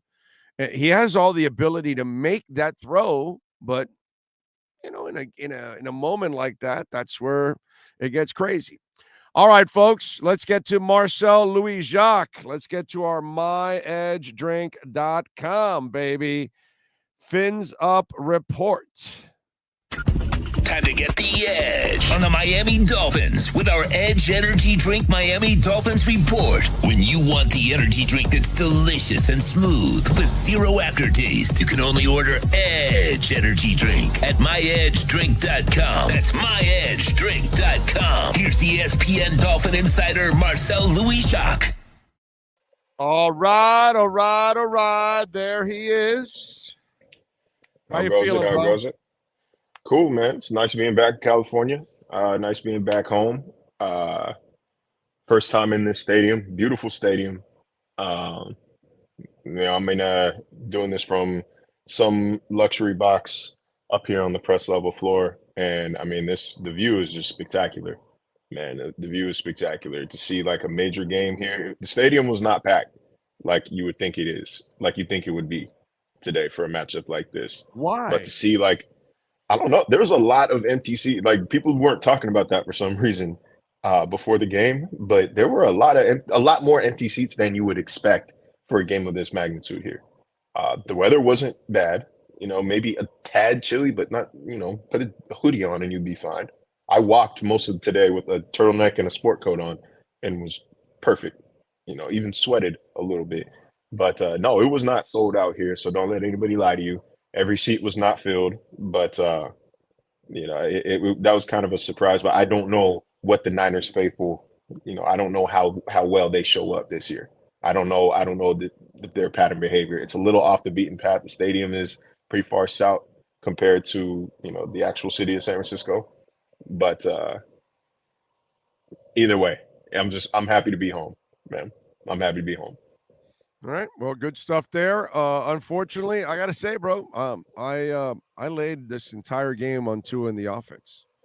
To me, that's what I don't even think the Niners defense had really anything to do with this game. At the back end, they scored some stuff when it was already over, when it was a 9-point game and it didn't matter. But I saw a whole bunch of plays that were scripted perfectly, guys that were wide open. And for some reason, I think it was all Tua pressing to try to help McDaniel win this game and, the whole San Francisco thing. And I think the kid just wasn't his night, man. But I laid it on them today. Pretty much 90% of this game was all on them. No run game, no support in the run game. But that's why I found it difficult to, not have faith in this offense or not have confidence in that the offense would figure it out because the plays were there on the field. The plays were there. Tua was off. And if we can, praise him and say you're the reason why they win in, certain games, we can do the same when he plays poorly in a loss. And I think with more efficient play, with more pinpoint play from Tua, which we have seen from him this year, that this was a winnable game. Notably, he had deep passes to Jalen Waddle that he sailed. That second interception was behind Tyreek Hill. Had a play down here to Jeff Wilson where, Jeff put two hands on the ball and you would, in a perfect world, you would like guys to catch that. But I'm not talking about the interception. I'm talking about the incompletion down I think it was the Niners sideline. Jeff put two hands on the ball. Yes. And you would like for a player to catch it when he does that, but that's your running back. That's your running back.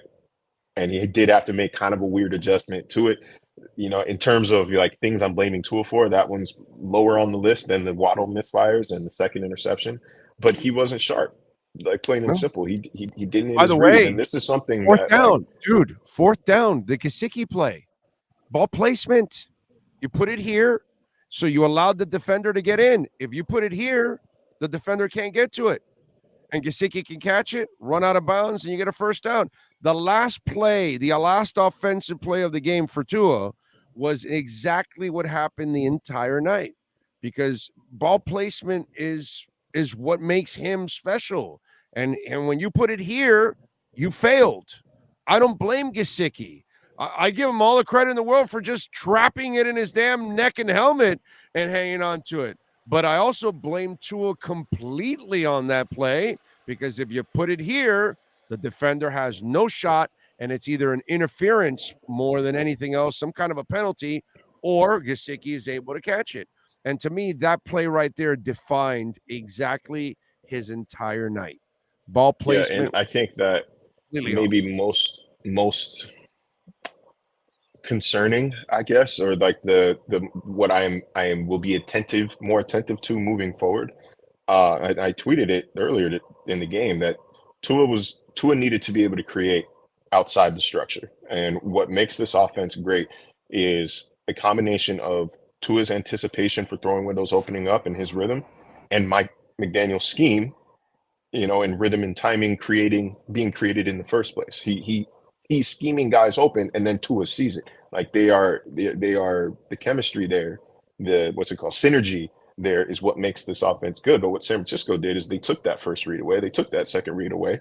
So Tua was going to have to scramble outside the pocket. He was going to have to keep a play alive and then look downfield. And that's the exact kind of style of play that got him hurt earlier in the season. That's the kind of play that he was criticized for early in the season and early in his career. But it is ultimately, that's what separates the upper echelon of quarterbacks in the league. The Josh Allens, the Pat Mahomes, the Aaron Rodgers, the guys who are able to go outside of the structure when a play breaks down and when your reads aren't there and make things happen. He has been excellent making things happen within the structure of the offense this season. Excellent. Don't get me wrong.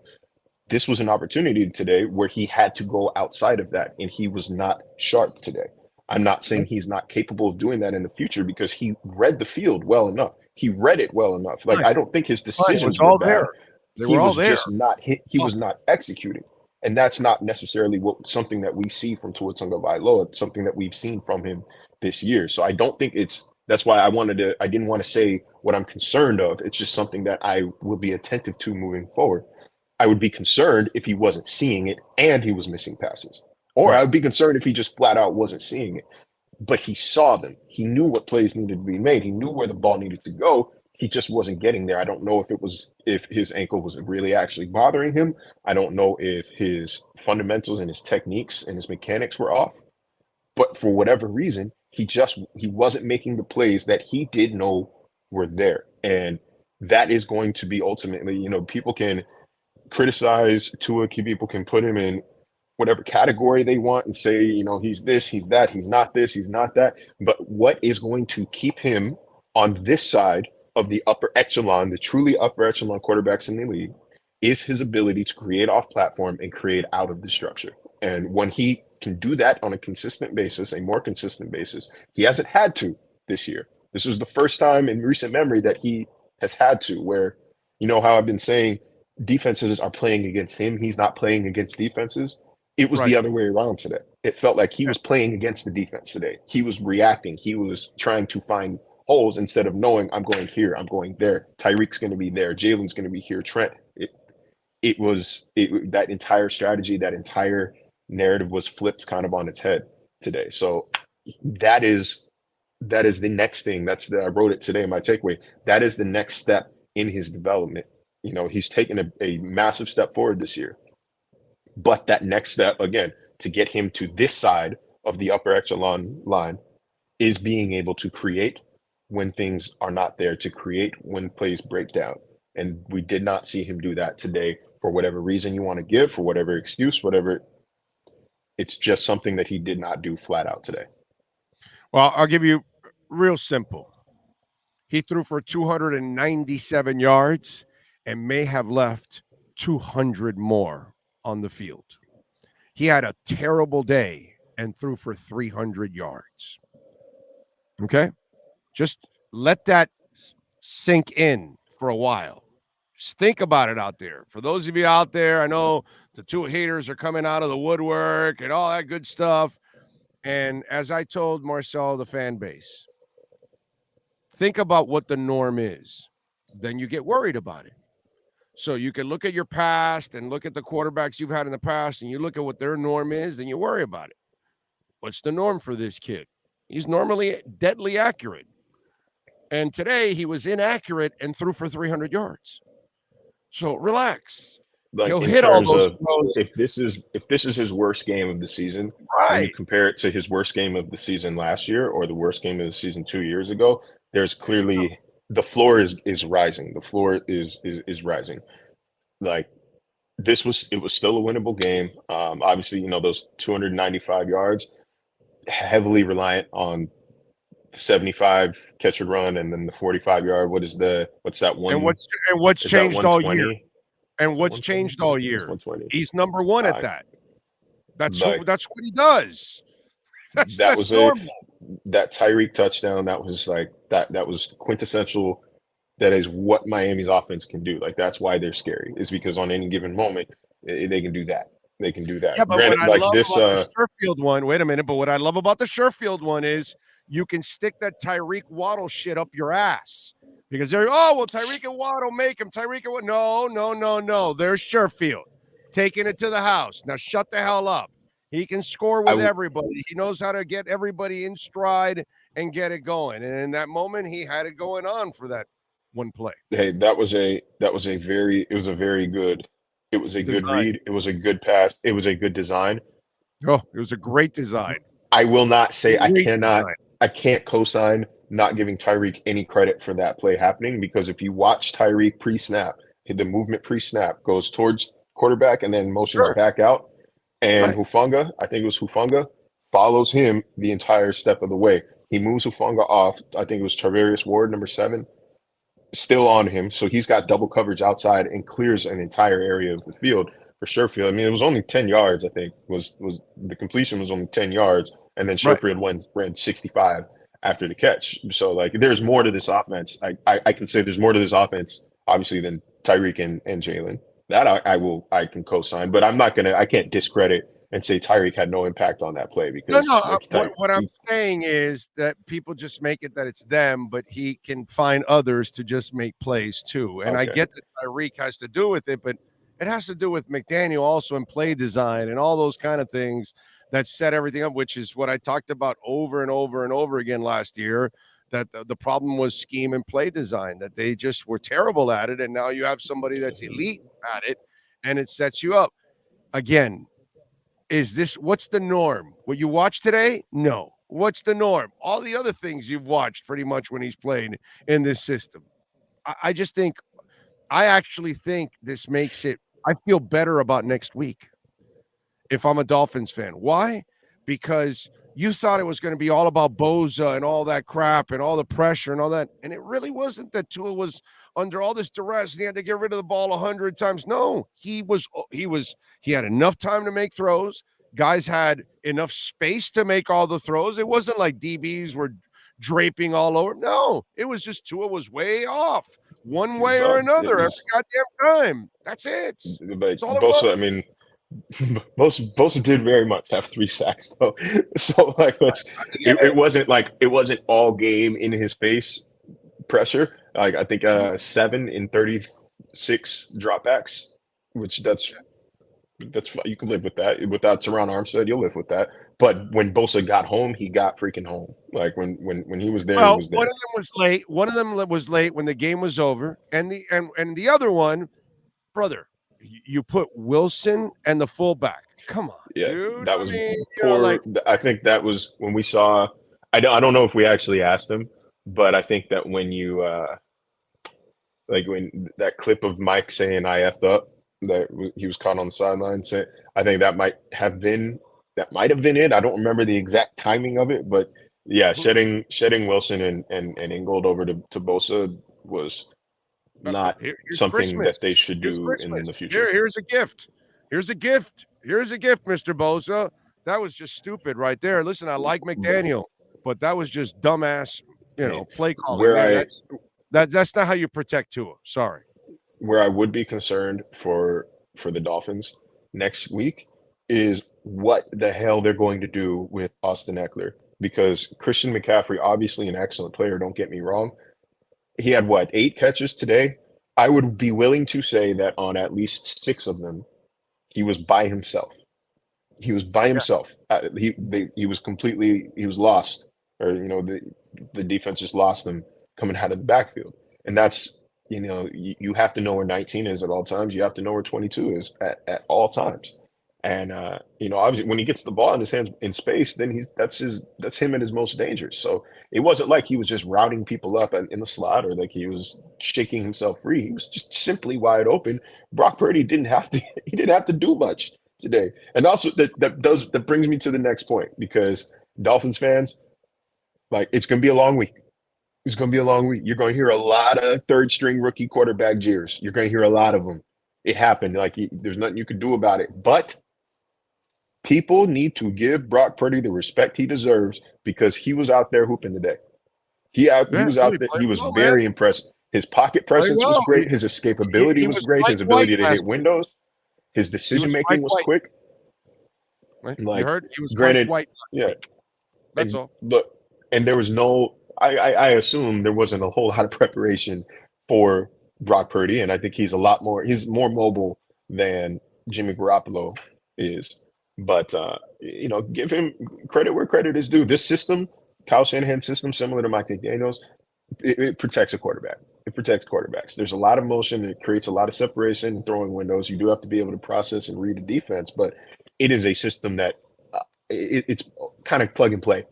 The baseline, it's plug and play quarterbacks for baseline replacement level performance and success. So I expected that today, but I would have thought, and I did tweet, there were going to be some misfires. There were going to be some times where his arm talent and his ball placement were just not as consistent as you would see from Jimmy Garoppolo. And there were a couple of those, but when he was off, it was never catastrophic. It was never catastrophic. When he sailed or overthrew receivers, it wasn't into coverage. He didn't make bad decisions like that. He played a good game, man. He played a good game. He changed after the interception.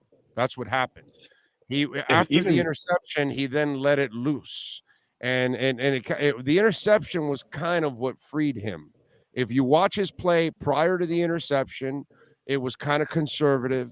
You watch it after the interception, it was almost like, all right, you made your mistake. Let's go. Let it go. Fly. Let's go. And you can see. And by the way, you looked at his face. He never looked phased. That's the other thing I gave the kid. And that interception too, it sort of felt like this is basically a punt. Like if they pick it off, then they're over there. If we complete it, then obviously we're in great position to score. That's how I kind of saw that. Obviously, if it fell incomplete, then it kind of screws them. But I mean, that's the risk you take when you go forward in no man's land like that. So I don't think that wasn't very debilitating. And if my memory is correct, the Dolphins did nothing with it after that. Unless was that the first half drive? Was that when? Because they only had one really sustained drive in the first half. I'm not sure if it was after their interception or not. But it was after. They had the first drive, and then after that it slowed down, then the interception, and then it picked up after that. Yeah, but I mean, even the first drive, it obviously scored. It was obviously a scoring drive, but it wasn't technically a sustained drive. That's what I'm saying. They didn't have many of those today, and definitely not. They had one in the first half. I'm trying to double check on GSIS. No, I'm pretty sure you're right. I'm telling you, he changed after that interception. That's where that kid changed. All right, injury wise, what's up with Waddle? What do you know? We didn't get an update on Waddle from Mike. We didn't get an update on Tua from Mike. Tua said, he feels about as good as he can be. It looks like, he will probably get treatment throughout the week. I don't think it's anything that will, Yeah, it's not going to keep him. keep him out. And honestly, I didn't even know initially that he was hurt. I thought, okay, the game is over. They just put Skylar in. Like, I didn't even. It seemed like that probably had something to do with it. That, like, all right, look, your ankle's bugging you. This game's a dub. Like, just put Skylar in and let's get out of here. Let's go home. I don't think it's anything to be concerned about. I saw Teron Armstead in the locker room. Obviously, he made the trip to San Francisco or to Santa Clara here. I think it's too early to say whether or not he will play against the Chargers. If he was doubtful this week, I think, he's obviously on the right track to play against the Chargers. If he was just, if they ruled him out on Friday, then I would be a little more skeptical. But I think that he's close to playing. But again, we'll get an update from Mike probably on Monday, and then again on Wednesday. I thought maybe there'd be a chance he'd play this, because of this game. Like, he's, his coaches had his back all year, and he's like, let me back my guy. I know this Niners game is important to him, but they were smart to hold him out. But now I'm starting to think that he's more around for leadership in these two games to help the young guys out. And then I think he plays for the Bills. I think that's what they're saving his ass for, is the Bills. Yeah, but you can they could have beaten, like, Teron Armstead doesn't win them this game. Like, he's not the catalyst in whether or not they would have won today. Amen. But they will not make a deep playoff run without Teron Armstead. So like, you do have to be smart here. So maybe be take precaution and take it slow with him. You know what I mean? For sure. You have to be careful with him. Player's always going to want to play, You got to protect him against himself. Always, unless they're named Will Fuller. What's it called? Any other injuries outside of the ones you mentioned? Off the top of my head, no, not that I remember. I think Elandon Roberts went into the half of the calf injury, but he came back to the field. I think he was fine. But other than that, no, I think they're doing okay. Did they ask him about the run game on why not use it more? Not that I think it would have saved this game, to be quite honest with you, because the pass game is what's going to win this for this team. But I'm just out of curiosity, because people always talk more about, well, you should have used a run more, and but whatever. Was that talked about? Yeah, it wouldn't have made it. And first of all, San Francisco is the best run defense in the NFL. Like, literally, they're number one in the NFL. I know. You don't run the ball into a brick wall. So I think, if they're 11th against the pass, so it's not like this is a weak unit. But that is where, if you're going to move the ball at all, considering your strengths as the Dolphins, like, that's where it was going to be. And there were opportunities. Like, it didn't look good. It doesn't look good on the stat sheet.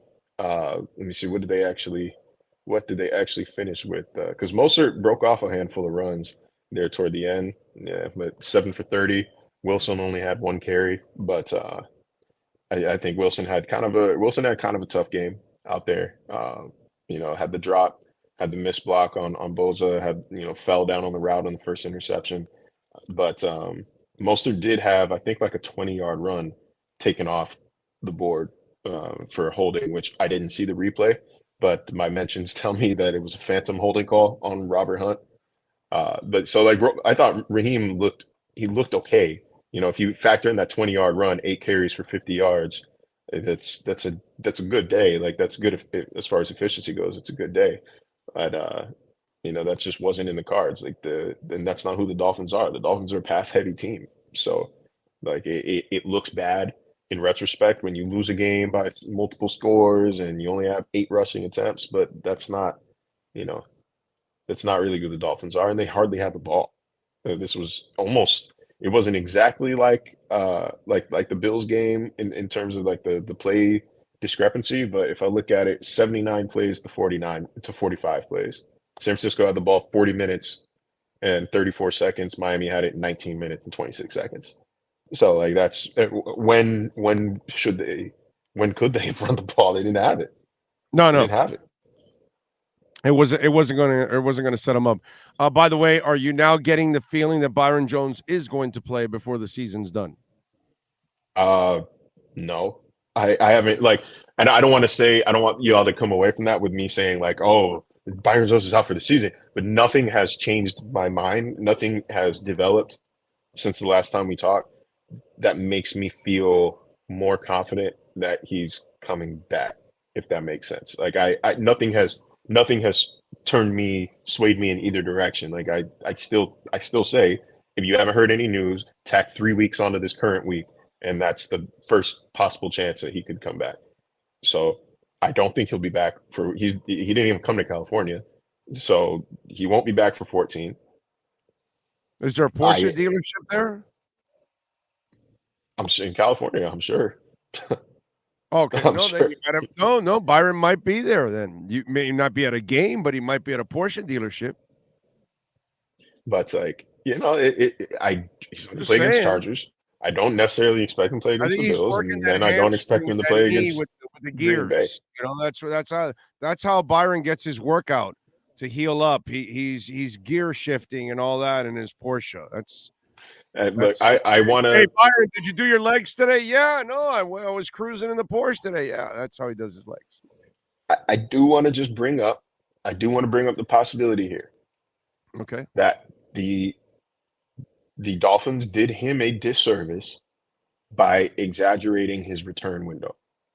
Like I was told at the time that it was to clean up his Achilles. It was not a torn Achilles, because a torn Achilles, nobody would expect him to play this year. Right? Like that's a 10-month recovery, 10 to 12-month recovery. Nobody would expect him to come back off a torn Achilles.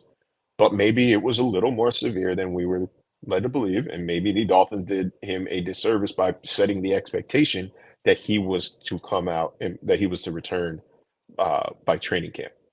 Because clearly, or maybe in his rehab, he made the injury worse, and that's why we're here. We don't know. And if he aggravated it in rehab, that's not his. Devil's advocate. Since you want to play devil's advocate that way, I'm going to go the other way too. Maybe it's his fault, maybe it's not. But injuries get aggravated all the time during rehab. You know what I'm saying? So I know a lot of the frustration is there. I know a lot of the frustration exists for Byron Jones, but ultimately, man, guys want to play. You know what I'm saying? Guys, it's not like guys don't want to play football. He wants to play football, I'm sure. It's just let's be open to the possibility that this is more frustrating for him than it is for any of you. It's more frustrating for him than it is the media. So let me ask you something. Why doesn't Byron have just a press conference and talk about it? It's his. When have you ever seen somebody do that? Well, then, guess what? People don't do that. And deal with the guessing and the innuendo and the people thinking that you're dogging it, and that's how it goes, bro. You want to put out the fire, then stop sending out mixed signals. And if you're not willing to stand up and talk about it, then guess what? It starts to look a little fuzzy, a little gray. You know what I'm saying? And it would be nice. It would be nice to hear from him. It would be nice to get full clarity on the situation, but that's not how the game works. You know what I mean? We didn't get a press conference from Will Fuller. We don't get press conferences from I guess Keenan Allen technically did when his hamstring got worse, but he wasn't on injured reserve if I remember correctly. I'm sure. You know what? If I start thinking about it, I think I've probably talked to guys during their rehab. I think it's happened before that people have, hey, I'm still in the process, haven't gotten back yet, still working on it, yada, yada, yada, whatever. But, I mean, if you want to end all speculation and if it was really a tear and it wasn't a sprain and wasn't a cleanup or whatever, well, then you know what you need to do? Not just clean up your injury, but clean up the atmosphere and say, hey, you know what? I had a tear, man. And no tear was ever going to be ready then. And I don't know why anybody said in September, but I'm still trying to work my way back. Or we thought we would be ready, but we had several setbacks. Say something. But also, that create the lack of information and the lack of clarity. What's the phrase? I feel like I'm going to butcher it here, but the gist of it is it's better to let people think you're dumb than to open your mouth and prove them right. So like it's better, like people can say and believe like this is what's wrong with him, this is that and the third, but by not actually coming out and saying that, by McDaniel not coming out and saying, yeah, you know, he had a setback, or like, yeah, it tore, it got word, this and that, you know, it's keeping his value more or less unknown. It's not tanking his value by saying, yeah, that Achilles was actually torn up. I don't know if it's going to be the same anymore. Because then if they try to let him go, if they try to trade him, nobody wants to trade for that. And then it protects him. It helps him in the future, because if he wants to go sign with the team and the 31 other teams see the Dolphins coming out and saying, yeah, he tore that shit up. Like, yeah, his Achilles is, you know, roast beef at this point. Like, and it hurts his future potential as well. So like the best possible thing to do for Byron's future is to just say nothing and keep it pushing. Okay. All right. Well, then got to deal with it. All right. Follow him on Twitter at Marcel_LJ. Catch his work there at ESPN. Marcel, safe in your travels, you lucky bastard, hanging out in California. We will talk to you throughout the week in Los Angeles. Bastard. Absolutely, man. In and out over and under was at 4.5. Already hit one yesterday. I think I'm gonna take the over. You're gonna hit Roscoe's? I don't know, maybe, bro. Like, I try to stay away from ratchetivity though, and PNB just got shot over there. So like, hey, we'll see. You know, we'll see. You're gonna miss. I've been to Roscoe's though. That's the thing. I'm from California, but like I was born in LA. Like I've been to Roscoe's plenty of times. Like, so like I don't feel the need to, you know, go see. All right, Mr. Go see Big the Shot. Walk of Fame. Go see the Hollywood sign. Go see this.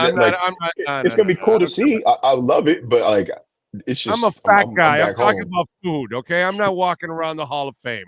I'm talking food. I'm fat here. Okay, man. Roscoe's. There used to be this spot, man.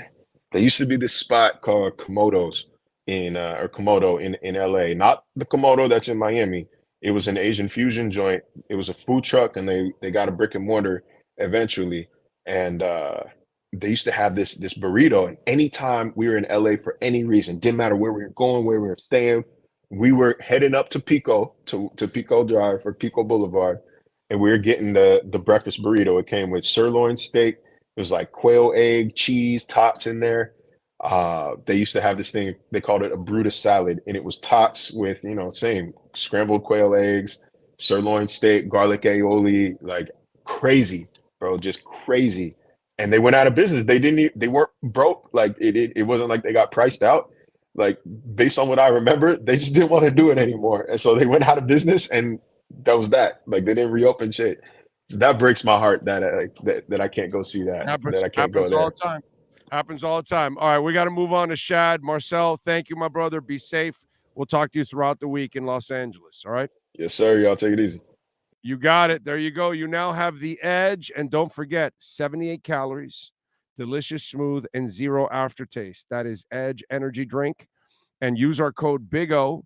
You'll get 10% off. Go to myedgedrink.com for the finest energy drink on the planet. Zero aftertaste. Zero. It's delicious, it's smooth, and it's a great elixir. Use my code BIG-O. Get 10% off myedgedrink.com. You now have the edge on the Miami Dolphins with the Edge Energy Drink Miami Dolphins Report featuring ESPN's Marcel Louis-Jacques. Get the energy drink that's delicious and smooth with zero aftertaste. You can only order Edge Energy Drink at myedgedrink.com. That's myedgedrink.com. Here we go. Time for hijinks with Joe Schad.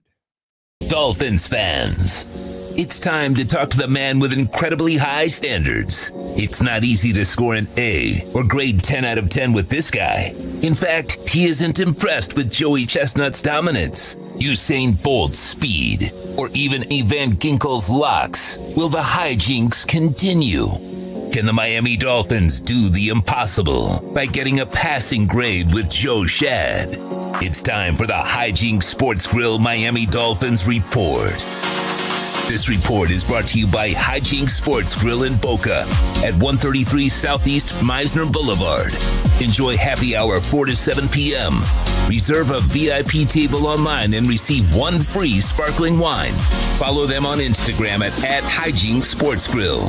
Here's Miami Dolphins insider Joe Schad. All righty, there he is. Where you look like a doctor. I swear. Looks like I'm going for a checkup or something there. How you doing, I had man? to go check Tua's ankle. If I was Yes. a doctor, the first thing I would do is check Tua's ankle. Yeah, I don't think it's. I think he got it. It was that Joey Bosa tackle, and he played with it throughout the game. I don't think it really had anything to do with it, but in the end, Joe, I said it today. It was all on Tua today. All on Tua to me had nothing to do with the Niners defense. He had time to make the plays. Receivers were open. DBs weren't draped all over the receivers. It wasn't like a whole bunch of defensive linemen just piling on Tua right before he had to get rid of it. No, he was able to make his throws. He was just, brother, he was off today. There's no other way to phrase it. And it just puts so much of a burden on everything else. And as I've told everybody, this is not a team that the defense is going to bail you out. It has to be the offense, and it has to be your passing offense. And if the guy pulling the trigger isn't sharp, and for the first time this year, he was off. He was just off. I asked Tua That's if he was amped up, if the high throws were a result of being a little bit like emotionally jacked up for a big game, what Coach Mike McDaniel described as a playoff type game.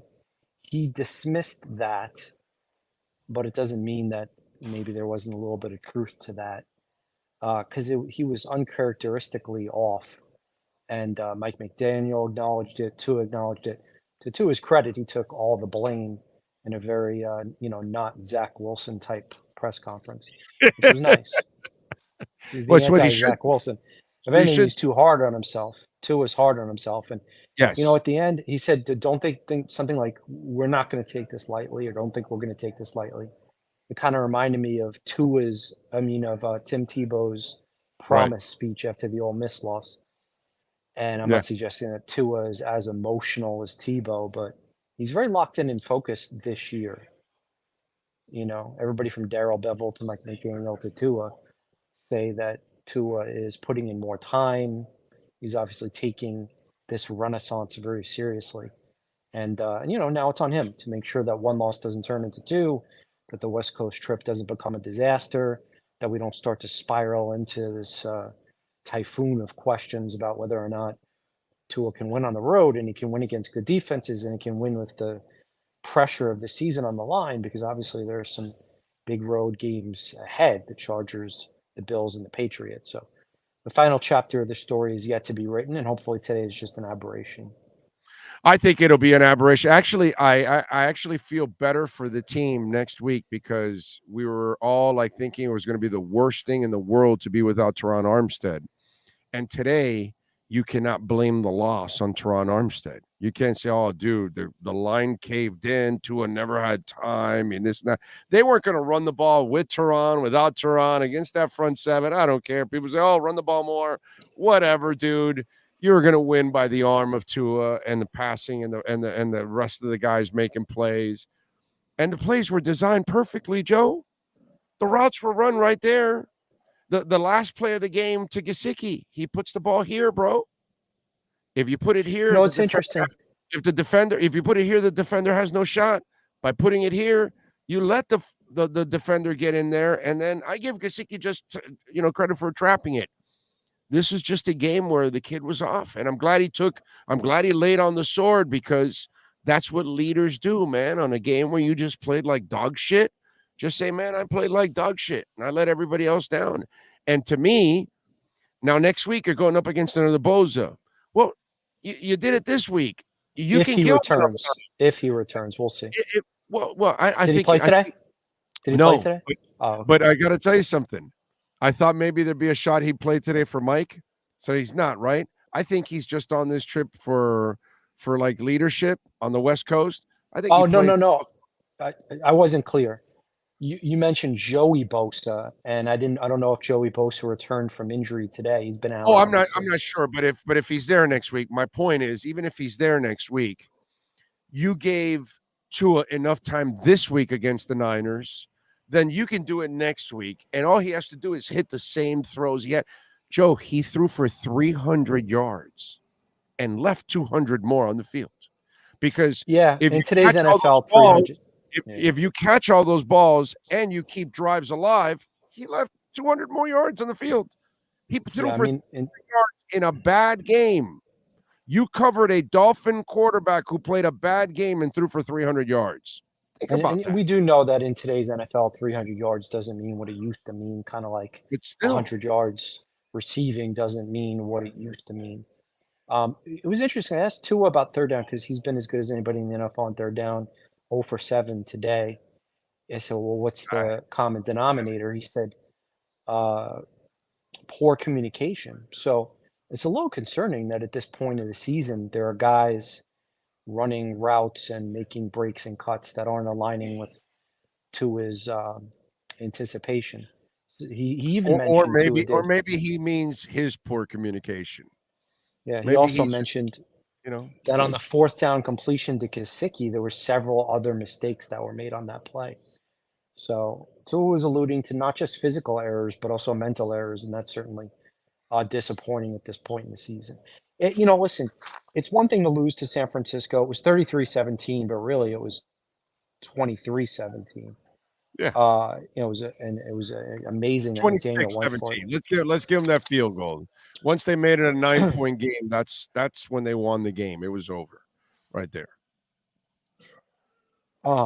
Yeah, but what I was going to say is the shame is not losing to the 49ers. The missed opportunity, of course, is losing to a 49ers team when they're playing the 262nd pick in the draft at quarterback, a rookie, and the only turnover you get is X on a 4th down pass that he probably should have just knocked down. So, and McDaniel was lamenting that too when I asked about the kid's performance and the Dolphins defense. The thing that he said is no turnovers. We needed more turnovers. We need more turnovers. Why aren't they getting more turnovers? I don't know. There should be more turnovers. And Bradley Chubb, Christian Wilkins, Jalen Phillips, Andrew Van Ginkel, Jerome Baker, Javon Holland. Where are the turnovers? And guys are there next to those receivers to make plays, and they're not making the plays. And they're not good enough. That's all. There's a lot of guys back there in that secondary that aren't good enough. And that's not helping that front seven out when it comes to that. And so if you got a secondary that can't really stay, I mean, X can't run, he can't cover a crossing route if his life depended on it. It's, and I think it's the growing injuries because the lateral movement. So that obviously must be an issue for him still. But if your number one corner is no longer a number one corner, he had a decent game. I know the player you're thinking about. He had a decent game in general. I think he's playing a little better in general. And decent. So we'll see. You're not paying him to be decent. You're paying him. Deebo Samuel did not go off today. No. Well, he made enough plays. I mean, he did. He made enough plays. Yeah, but it's not like guys he were there, the Dolphins. and they couldn't stop him. They couldn't tackle him. He'd drag guys. He'd make extra yards. Listen, the Dolphins defense could have been a little better, but they did hold the 49ers to 4 field goals, 2 punts, and an interception. Yeah. So the defense did fine. They were a C. They were a C grade. The problem is the Dolphins offense was a C- or a D today. Yeah, C. I'll go with C, definitely. For sure. C-. C- or D, yeah. No, yeah, pretty close to a D, but a C-. I'll go. Because it was more about one guy. Jeff Wilson had 1 carry, by the way. That's he was so fired up to play today. That's disappointing. Yeah, well, he knew that it wasn't in the game plan for him to get a lot of carries. He knew that they weren't going to run a lot in that defense. That would be crazy. And the game was to pass, and they were there. The plays were there to be had. They just, unfortunately, the kid was absolutely off. We asked Marcel about injuries. It's still the same guys, Tua and Waddle left the game. Waddle left the game temporarily with a leg injury, I believe it was. Right. And the nobody else noticed, right? No, I was not in the locker room. I'm told it was a very quiet locker room. I was with Mike McDaniel and Tua Tagovailoa. Waddle leg, Roberts calf, but neither one seems serious. Okay. All right. What's the plan this week? Well, I'm staying Were out they- here in California. I'm Mhm. flying to Los Angeles tomorrow. Where are they practicing? Well, we're not supposed to reveal the exact location, but Oh, I'm it's sorry. in. I'm sorry. My fault. Oh, I no, did it not was know it was not. following it was the not. Dolphins, following the That's fine. Dolphins' wishes. I mean, I'm sure somebody will report it in the same way the Patriots' secret location in Palm Beach was reported. But they're practicing in Southern California, and myself and Hal Habib will both be there for the Palm Beach Post. I posted a column with my reaction to Tua Tagovailoa's press conference on the Palm Beach Post website. If you guys can do me a favor and check it out. Yes, check it out on the Palm Beach Post. I'm trying to think of anybody in the Dolphin organization with any ties to UCLA or USC or something, and they're going to use their practice facilities or something like that. So I Yeah. don't even say anything. Don't even answer. Don't say nothing. That's just me. Yeah, they're trying to keep it. They're trying to keep it private. We'll see if it stays that way. You're right. Somebody probably won't. But remind them again. What did you post now on the Palm Beach Post so folks can check it out? Yeah, I wrote about how unfortunately Tua Tagovailoa was outdueled by literally the last pick in the last NFL draft, and how disappointing that is. But how Tua accepted responsibility, and hey, that's better than Zach Wilson. Is it an aberration? Do you predict that Tua will be back to playing the way he was playing He'll play better all than he did year today. long this week against the Los Angeles Chargers? I can't believe I got that right. And the Chargers lost to the Raiders today, and Well, they're the led by a Dolphins. big old choker, so I'm used to the big guy choking. What did he The do? Dolphins 5 sacks. Five 5 sacks? sacks. Any fourth quarter interceptions by him? Come on, tell me. Listen, Did he it throw doesn't any- always have to be about Tua versus Herbert, although it is next week. It is. I'll give you that one. Really? Yeah. That's all you're next going to week. be writing about Yeah, next yeah. week. You're going to Yeah, be no. writing about how I believed in Tua at first, but then I Yeah. waffled over to Justin. Now I'm waffling back over to Tua. And would you know it? Today, this week, we're going to find out. Is it Tua or is it Herbert moving forward? That's going to be one of your headlines, I'm sure.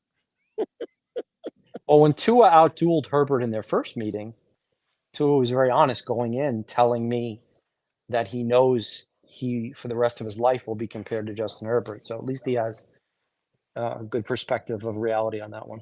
Yeah, no, of course. And they got to live with each other for the rest of their lives. I mean, that's just kind of the way it was. Peyton Manning and Ryan Leaf, right? Ryan Leaf, They were tied to the hip the entire time. Yeah, the Raiders beat the Chargers 27-20. So the Chargers dropped to 6-6. Herbert, a spectacular 28 of 47, 335, and a touchdown. Okay. All right. There you go. All right. So is it aberration or not? You're not escaping from this question. I said I think he'll play better next. He'll play better next week than he did today. I think he'll play better. I'm not saying that he's going to play up to the level that he did in those 3 games against Detroit, Chicago, and Cleveland. We have to remember that those defenses were poor. These are all factors. How good is the opposing defense? Where's the game played? What's the weather? What happens if he hits all the throws today that he normally hits? I know, but he didn't. What do you think happens? I wish he did. No, Well, but listen, what it I'm is what it saying, is. if he normally hits those throws, then what kind of a game does he have against the Niners? He tears them up, right? Yeah, well, they would have won. Yeah, they would have won. So, all right. Unfortunately, I think Tua was he goes outdueled by the last pick in the draft. All right, so you say he plays better. I say he goes back to playing the way he was playing and sizzles the Chargers for close to 400 yards and 3 It's going to be an offensive. Yeah, it's going to be an offensive game. This might be 41-38. Listen, we've seen a lot of very fun, very exciting Justin Herbert, Patrick Mahomes games. I don't know, when Justin Herbert goes against the likes of Joe Burrow and whatnot. Those are always, and Josh Allen. Those are always fun, exciting, high scoring, who has the ball last type of shootouts. Sign me up for 41-38. Tua has the ball with 3 minutes to go. That'd be great. Hope it happens. Sign me up. Dolphins win by 17. Comfortable Wow. fourth quarter for you. You've got most of your story written. All right. There you go. I'm trying to get some Mexican, so let me out of here. Oh, yeah. And by the way, tell him everywhere to go in Los Angeles, too. Send it to him at Shad Joe. Joe, we love you. Be safe for your travels. We'll catch up during the week. There we go. Hijinks Sports Grill. We've had enough hijinks for the evening from Joe Schad. He's out of here. I'm sorry if I'm positive. I feel good about the Dolphins for next week. I feel better than ever about the Dolphins for next week. I think they're going to end up kicking some ass. Okay? Remember, you can send a donation through Cash App or Venmo. That is Cash Big O Show. That is Cash Big O Show on Cash App or Venmo. As always, appreciate it out there. Big O knows his football. Trust me, he just has his faith in Tua too much. Tua lost this game.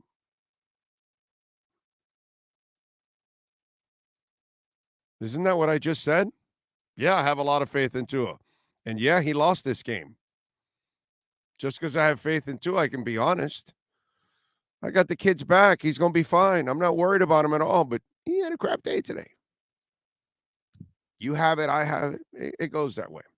All right, we thank Sean Stanley, as always, the man that never – if Tua was as perfect as Sean Stanley, oh God, I'd be getting a house in every Super Bowl city that's coming up for the next 5 years. Because, like, next year, where is it, Kansas City or something? I would already be renting a house already in Kansas City if Sean Stanley was quarterbacking, because he's always money. It's amazing. But don't worry about it. Money Tua will be back tomorrow. Back next week. Don't be worried about that. Please hit the like button on the way out. Get us to 1,000, por favor. Also, Rumble, a new service we're going to be broadcasting on. If everything goes well, please subscribe. Search Big O Radio Show so you can watch us through Rumble and YouTube. So there you go. It's another way, another revenue stream for us. So help us out there as always. So we get that going. We thank Lee Sterling in our pregame show, Marcel Louis-Jacques, and Joe Schad, and of course Sean Stanley. Chad Shobe also helping us out, and can't thank enough everybody that tuned in, sent in a super chat, a Cash App or Venmo. You hit the like button, subscribed. We love you. Hang in there. Don't listen to the FUD. Don't listen to the haters. Don't listen to all these negative idiots out there. The Dolphins will be perfectly fine. Next week they will win. They'll get to 9-4. They'll make you feel better. Tua will shut down the Golden Boy, and we'll all have some fun in our pre- and post-game show Sunday night next week. Y'all be good out there. Much love. We'll see you tomorrow morning at 10 a.m. Same place, same bat channel. This has been the EJDConstruction.com Miami Dolphins Postgame Show on the Sports Talk 305 Network. The show is mastered by Sean Stanley and Chad Shobe. From home to kitchen to bathroom additions and remodelings. Get in contact with one of the best contractors in the business. Call Eric at EJDConstruction.com, 305-433-4843. Please subscribe to our platform by searching Big O Radio Show on all digital avenues. On behalf of all our staff, we thank you for supporting us. Have a fantastic week.